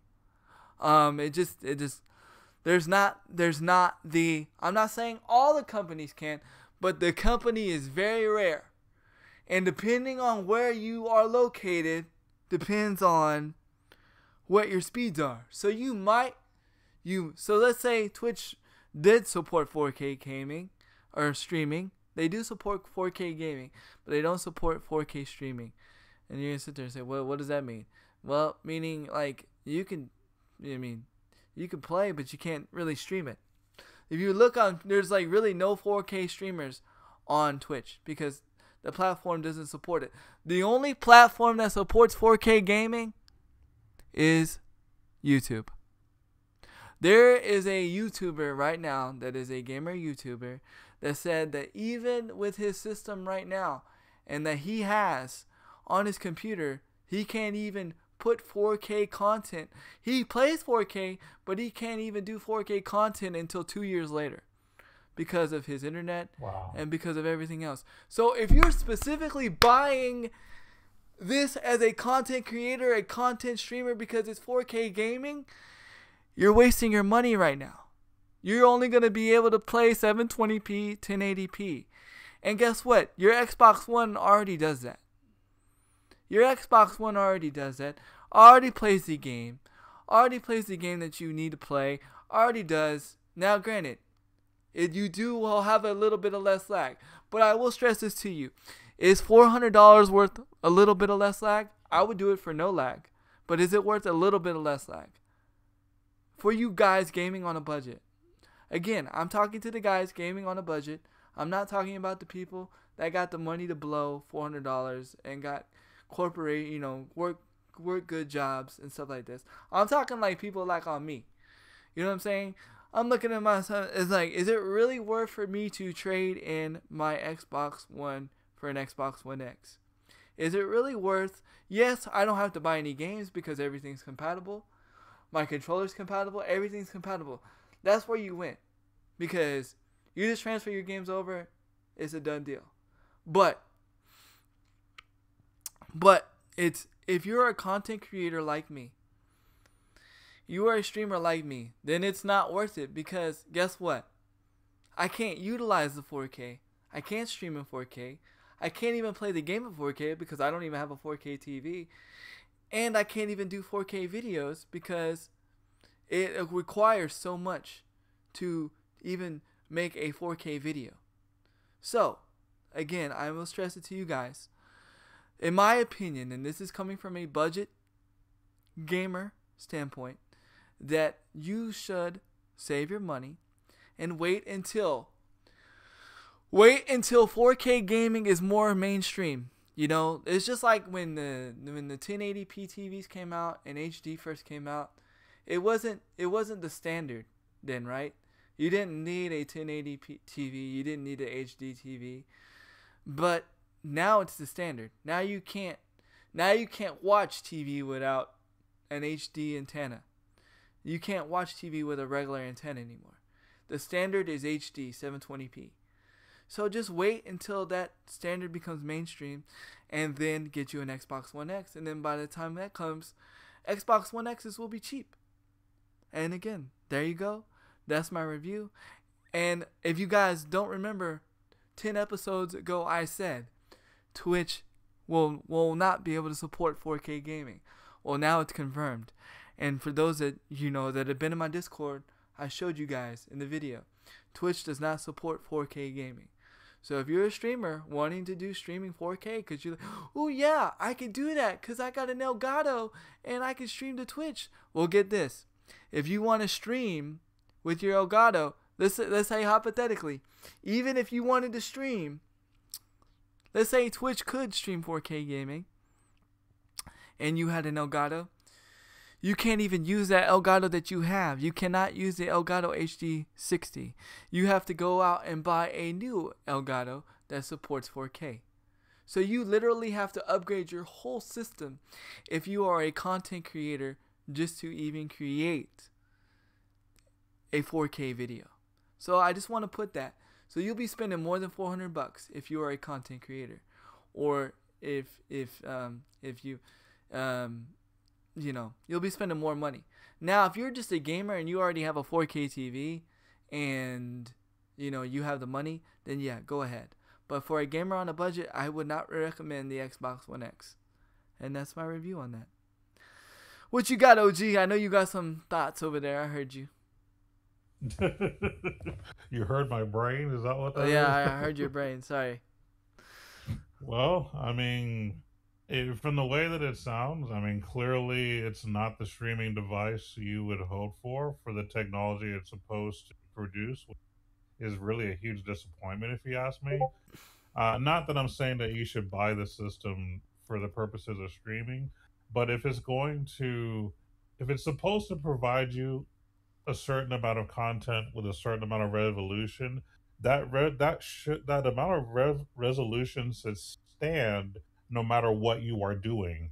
If Right. you have the ability to stream and you have the ability to have 4K, you should be able to do both simultaneously, no matter what you're doing on that console. Right. You should not have limits if it is installed in its programming. So that's what the problem is to me. Not necessarily because I care about streaming and all that stuff, but if you have the technology to do all of these individually, and ideally it has the ability to work together, it should work together. It should. It Otherwise, what's really the should. point? Yeah, and that's Um, the thing. That Twitch doesn't support it. So why even do it? You know what I mean? right.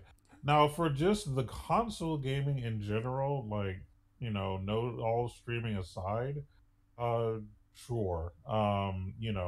It seems good because you have what you want as far as quality and everything. You can still play the games in this best resolution, the 4K and everything.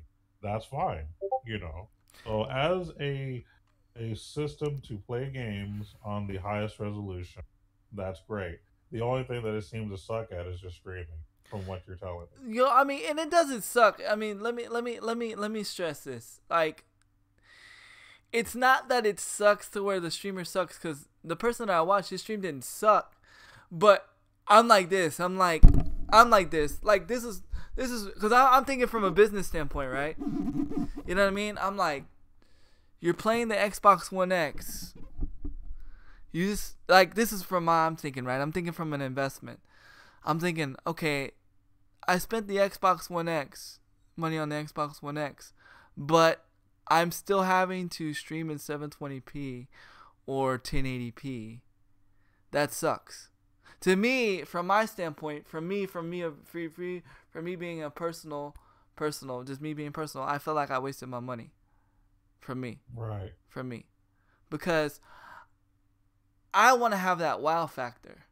You know what I mean? Right. Um, Mhm. for me, if I'm streaming something, I don't want to have to take the time to explain why it's different or why it's better. You should see it. Right. You should see it. The proof should be in the pudding. Right. You should see it. Um, You but should. here's the issue that I have just in general when it comes to, consoles. It doesn't even seem like it's about the console itself anymore as far as what it's primarily supposed to do. It seems like it's all about all the media things outside of just gaming. Like, it's just to the point now to where we always judge consoles based off of what they can do outside of gaming, whether it's streaming, whether it's and actually that's really what it boils down to. It's all about streaming. Like, can you stream live as far as making videos? Can you stream Crunchyroll and Netflix and everything else smoothly? It's not even really about playing the game anymore. It seems it's all about what else can I add to it. Can I play DVDs? Can I play Blu-ray? Can I play CDs? You know what I mean? No, it's It very just true. hasn't been about games anymore, and that's kind of the problem. And that's really why I'm not really ever excited about a new console system, because it's never about the console. It's about the media around it. And that's it. Well, yeah, but I mean, but if you think about And it, that's why I just can't be hype anymore. yeah. Well, I mean, streaming. I mean, well, gaming streaming is about gaming because it's just people watching you play the game. But you know, 9 times out of 10, the reason why I brought streaming into the equation, because 9 times out of 10, the people that are gonna get the new consoles first are streamers. You know what I mean? Right. Because they want the best of the best. Right. And I'm thinking of the small streamer like me, because even though I have all these viewers and stuff, I'm still a small guy. I'm still a small fish in the Right. pond. And I don't want people to feel like, well, because I don't. Lord knows I don't, but I know there's some people out there. Is my channel gonna lack because I don't have the Xbox One X and I just have the Xbox One? And I'm here to tell you, don't stress on it, man. Your stream's gonna look exactly the same if you were streaming from the Xbox One.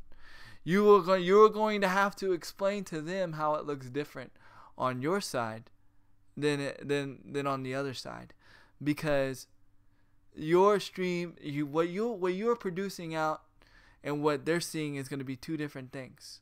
It's going to be almost like a downscale in a sense, but without you having to tell it the downscale. Because now what I'm saying is, I'm not saying that person was in 4K, but what I'm saying is it was very hard for me to see the when they were in, it was very hard for me to see the clearer image, the darker blacks. But once they pointed it out, I saw it. But it was very difficult for me to see it like offhand, like, oh, that looks better. And I even showed my wife, and my wife, because my wife's very critical. My wife will just tell you like straight up how it is. My wife don't give a duck, like straight up. Like she says, she said, Destiny 2 looks like a B-listed game. You know what I mean? She's like, that ain't no AAA title game. That game looks like crap. That's what she said about Destiny 2. So I showed her the Xbox One or Xbox One X footage of, the Xbox One X, and she's like, and from her, because she doesn't know, she's a more better advisor on it than somebody else, because they're gonna see it from a viewer standpoint, that doesn't know, and they're gonna be like, well, what's the difference? She's like, that looks exactly the same. And then once I pointed it out, she was like, oh, that makes sense. But you don't notice it like right off the naked eye. So it's like, to me, like $400 is a lot of money. $500 from that standpoint, $400, $500 is a lot of money. Now, like I said, if you're just wanting to game and you think it's cool to game, now don't get me wrong, it does add stuff to. It does have sampling for like when you do have a 720, 1080p TV and stuff like that. But like I said, you don't see the sampling much when you're streaming, because on top of you streaming, you already have a bit rate already that's carrying out the signal, and that bit rate might be downgrading that signal that you're getting from the Xbox One X. So, it may just look the same to somebody else. You know what I mean? You just might get smoother frames, and you might be able to kick ass better. You know what I mean? But, then you got to ask yourself, is $400 worth it? So, right. And right now, in my opinion, I don't think it's worth it. I'll be holding out.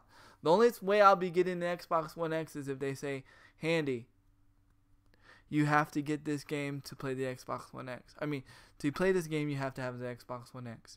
And it has to be a game that I really want to play. Like I said, the selling point for me for the Xbox One X was PUBG. If you would have told me I got to buy the Xbox One X to get PUBG, or to play PUBG, okay, buy Xbox One. I'm going to go get an Xbox One X. But they didn't do that. Why they didn't do that, I don't know. But they did say that they were going to make more exclusive games, that they were going to start making exclusive games for the Xbox One X. But again, Xbox Microsoft itself has been stating that they were going to invest in more exclusive games, but they have keep continuing to fail in that market. Right now, there is no really must-have exclusive games on the Xbox One, period. So, that could just be a bunch of talk to get people to buy the Xbox One X. So, which a lot of people are. I think 3 or 4 streamers that I know, that I watch personally, have bought the Xbox One X, already have it, already using it, and they're the people that I'm using the evaluation on. And again, it's not to knock them; they're well off. They can afford something like that. You know what I mean? They're very successful, not only as streamers, but they're very successful in their real life jobs, to where they can, take that chance and get a $400 system and be cool. Me, I can't take chances like that. You know what I mean? So I'm very, very critical and very skeptic before I make a $400 investment like that. That's just me. Now, right. Since we're on consoles real quick, and I will say this, And then we'll let OG say what he wants to say. The console that's doing surprisingly well, and the one that everybody wants, and everybody's got to have, is the Switch. Is doing amazing, doing really, doing really. Nintendo's doing big things, and they're actually thinking about making a Super Mario Smash Brothers instead of porting it. It's doing so well. They're actually thinking about making another version of Super Smash Brothers. So we'll see. And why not? Why not? You know, a big title. It's in esports. I mean, you know, there's no reason not to. Yep. You know, no reason not to. No reason not to. But that's all I got to say on my end. I know I had a lot to say, but you got to remember we were gone for 2 weeks, so my apologies. Yeah. So. But basically, the only thing I'm going to add, as far as to what you were talking about, as far as a new, you know, console is concerned, I've always been of the opinion that I buy a console because of certain games. If a console doesn't have a kind of game that I would normally pay, then I wouldn't buy it. Right. Like I've always bought Nintendo type consoles to play Mario titles, Legend of Zelda titles, at one time Final Fantasy titles until like Sony broke away. Right. Now the only reason I even buy Sony systems is just for Final Fantasy in general and other assorted RPGs. Like I don't even really care for anything else. And then the only reason that I would have bought the 360 was just to play Gears of War. Right. But since I was able to play somewhere else, I didn't have to spend the money. I never did, which is the whole reason why I've never really truly invested in Microsoft, because there was never a title I cared about. Whereas with Nintendo, there's always been a list of solid exclusive titles that I've liked, and same with Sony. They've always had some either exclusive or just other titles that I could get in other systems, but it would run better on Sony anyway kind of titles. So I always gravitated towards those systems. As far as like, you know, it could run in 4K, 1080p, all that stuff, to me, I could care less about it. I mean, I honestly, that doesn't buy me. That doesn't sell me. Right. Give me the game. What games are going to be worth me investing my time in? Right. You know, what exclusive titles do you have? Right. That's one thing Nintendo and Sony have always had, exclusive titles. Hell, even Sega had exclusive titles. Yeah. That was the reason that they were big for so long. You know what I mean? Like, so that's why I'm just not on the hype train. I don't care about 4K. Don't care about all the extra stuff that you can do. I mean, the fact that yes, that you can stream and you can do other things, I'll say is an added bonus, but Sony can do it too. But here's Sony could probably do it better. But here's the thing. To be a successful streamer, let me rephrase that. To have good quality content, to have an overlay, to all that stuff. That's not even about the system. That's not even the PlayStation. Like I can stream a Nintendo right now. You know what does the streaming? It's not my console. It's the computer. Right. So that's why I have to correct you on that standpoint, is that it's not about the console that does the streaming. It's about the computer and the game and the Elgato that does the capturing. Now, it can stream for somebody that doesn't have a computer and an Elgato capture card, but if you're getting serious into it and you're getting serious about streaming, you're gonna want to get into a computer and the overlay and all this stuff, because professionalism. You know what I mean? It gets you to a broader audience. You know what I mean? I first started streaming from the Xbox, and then I grew from getting an Elgato capture card and then getting the laptop. So basically, it's not the system that does the streaming. It's the computer that does all the hard work. The system just plays the game. The computer makes it to where it's to be seen. So really, I don't understand why gaming companies don't focus on the games anymore as far as the consoles. But, that's where PlayStation always wins. Even people when I tell them that PlayStation's better and I used to be on Xbox, they're like, wow, you're right. PlayStation has more exclusive games. They just do. Because Xbox... And that's what it's all about, exclusive titles. Yep. Definitely. And that was my biggest point, is just that I'm all about the games. That's my big thing. Everything else is just an added bonus. But Right. the games, that's what sells me. What games are you gonna put out that's gonna get me excited to play? That's gonna force me to buy your system? That's gonna make me say, "Sure, take all my money." Shut Me, up and take my mine, money. mine is mine is the best online experience. You know what I mean? Because most of my games are Oh yeah, cross-platform, or cross platforms. Like Call of Duty is a cross-platform, even though it's like semi-exclusive. Overwatch is a cross-platform. You know what I mean? So a mm, lot of my games are cross-platform. Mine is I want the best online experience, um, and right now PlayStation has right. been the best online experience for me. You know, I feel like Mm. I perform better online with PlayStation. So that's been my key. Mm, you know, And I uh, think that's where Sony and Microsoft, that's where their actual console war is, and it's mainly between the two of them, is the online thing. And I think that that is still kind of important for new consoles because a lot of you want to be able to play with people, and sometimes, there are not a lot of locations you can go to that support, being able to game together. So if you're right. in a rural city or whatever where you can't do that, being able to play with others online is huge. So I definitely agree that that's probably something that Sony and Microsoft are definitely fighting about. Now, Nintendo, they don't need to care, so that's fine. They have Nintendo. enough exclusive titles to where they'll always make money, so they're fine. But as far as like Sony and Microsoft, really where it's at is exclusive titles plus how does it play online. Right. And Nintendo already had their social community anyway. They have their little thing where you could just sit next to a person and automatically connect to them, which is Yeah. genius. Which Yeah, is and like Nintendo can do it. It's just that they don't have to. That's the beauty of it. Like yeah. Nintendo is solid without it. I Actually, I mean, think Nintendo does have online. Now that I think about it, they actually do have online for the Switch. It's just a oh yeah, different. I think the Switch you can do something. Yeah, that's true too. Um, but yeah, I mean that's really where it's all about online play or what kind of games in general can you produce that makes you want to Want play. to play? Everything else is just an added bonus. Yeah, You know. definitely. You know, and I know some people are not gonna like my opinion on it. You know what I mean? Because I don't want to. I'm not trying to deflate the sale of people that bought their Xbox One X's, but when you really think about what you bought and you really like dissect it, you really just bought a processing chip and a better cooling system. It even runs on the same operating system that I have right now.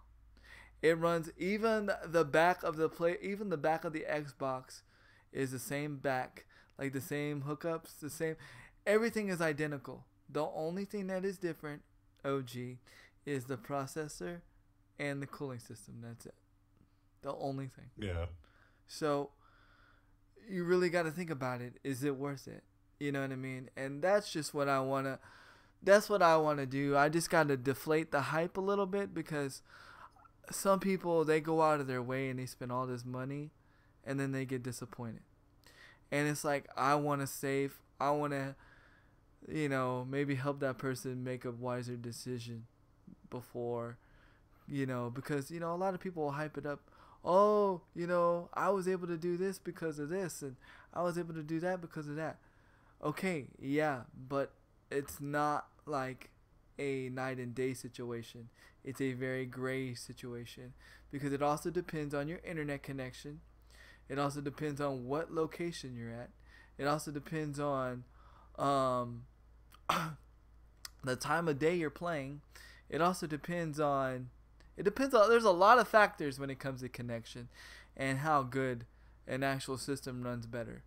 Um, and I'm just a little big skeptic on if the Xbox One X has a better network connection because if I remember correctly, I don't think I think it has the same I think it has the same network adapter, which for those that don't know what a network adapter is, a network adapter is the one that has the Ethernet port and the wireless capabilities. So basically, without a network adapter, you can't go online.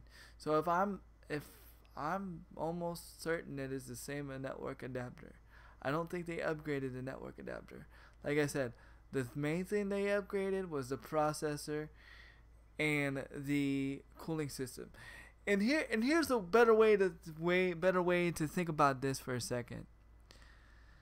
And for those that don't know, they kind of repeated themselves. And we'll close here because we're getting real short on time.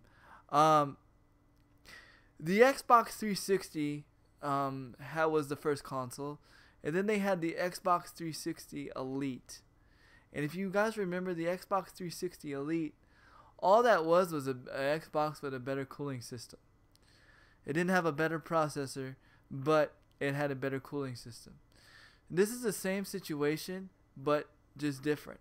So basically, Xbox is just repeating history once again, to where they're like, okay, we did this with the Xbox One, or the Xbox 360, with the Elite, and then the Xbox Slim, or the Xbox 360 Slim.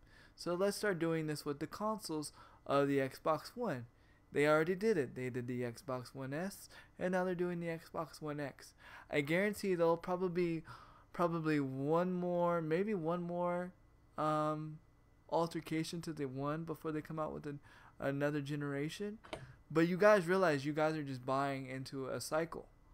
And, it's the same thing with the PS4, the PS4 Pro, and the PS4 Pro Slim. You're just buying better upgradable opponents on the inside. And then you got to sit there and say, is that $400 worth the processor and the cooling system? And if it is for you, then go ahead and do it. But in my situation, it's not. And without that, I'm pretty much done. I don't know about you, OG. Yeah, I mean, you pretty much nailed it. I think we're good for the day. We can go ahead and close it out. All right, man. Go ahead and close it out, man. Well, once again, thank you for listening to the OG podcast. We do appreciate you, taking the time to show up and comment. For those who are going to be listening later on Stitcher and YouTube, we appreciate you all watching as well, because, we just want to go to a wide audience. So everyone that can listen at any time, it's convenient to them, we appreciate that. We will be back next Wednesday at 10 a.m. Central, as long as nothing ridiculous happens in the future. Yeah, let's hope not.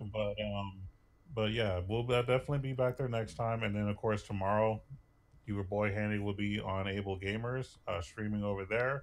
I'll probably be making a YouTube video sometime this week on a mobile game. I'm not too sure what title yet. I haven't decided. Just depends if anything interesting happens among any of the games that I'm playing. And then, of course, Handy will also be doing... are you still doing WWE? Or is that not going to be a thing? No. I've kind of slacked on the WWE videos. I haven't been doing them lately. Hold on, we got a comment. PS versus PS versus PS5 Pro. Just saying. Well, but that's a total. What do you mean PlayStation? PlayStation 1 and PlayStation 4 are two different situations. You talking about PS4 and PS5? I don't want to hear nothing about no PS5 because it ain't nothing been officially announced yet. So that's all speculation. I ain't got time for PS5 stuff. I'm just kidding, DB. No, but seriously though, but those are two different generations. PS1 and PS4 are two different generations. Those are two different generations. Xbox One X, Xbox S, Xbox One are not they're not generations. Those are not generations at all. Those are just it's just like buying a Galaxy S4, a Galaxy S5, and a Galaxy S6, or an iPhone 6, an iPhone 7, and an iPhone 5. PS4 versus PS5. I gotta know some real stuff about PS5 before, because right now PS5 is just speculation. I haven't heard no real release date. I won't know nothing about PS5 until the holidays. That's when they're gonna be releasing stuff about PS5, as far as I know. Any really good. You said what? Don't say PS5. Well, they're supposed to be PS5. They're thinking about making a PS5, but again, if it's just an upgraded PS4, I won't be getting it. But anyway, Right now, no, I've been slacking on the WWE videos just because there's just been so, like, with the Call of Duty release coming out and everything, I've just been focusing on other stuff. I need to, and I've been trying to create wrestlers. That's been my main thing. I've been trying to create the wrestlers. So right now, my YouTube video thing has been kind of scarce. Read it. It's no problem. Read it. I said PS4 versus PS. Oh, PS4 Pro versus PS4. PS4 versus PS4 Pro. Yeah. See, like, I think PS4 Pro is a waste of money. Yeah, exactly. I think PS4 and play. I think that's all a waste of money. You're fine with just a PlayStation 4. You don't need a PlayStation 4 Pro. There's no difference. I can play the same game. I can play the same game on the PlayStation 4 that I can play on the PlayStation 4 Pro.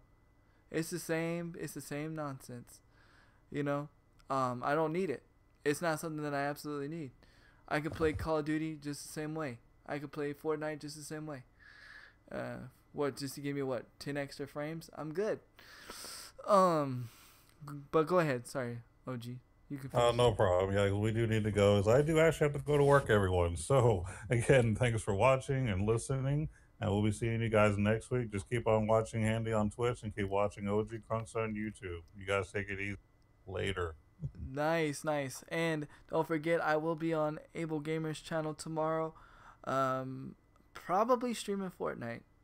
I've grown accustomed not to stream on Call of Duty on Able Gamers, just because Call of Duty has a lot of vulgar language, not only in the community but actually in the game itself, especially this game, and so I try to keep it like real PG. But we're gonna go raid somebody real quick. Let's see who we're gonna go raid. We'll probably go raid somebody that's playing Call of Duty. No, we're gonna go raid one of my subs. Yeah, we're gonna go raid one of my subs, guys. So, without further ado, we're gonna go raid one of my subs, and we're gonna go do that now. In 5, 4, you don't even have a 4K TV? Yeah. Wow, top. Let's see. No In 5, 4, 3, 2, 1. All right. Without further ado, we will now end it now.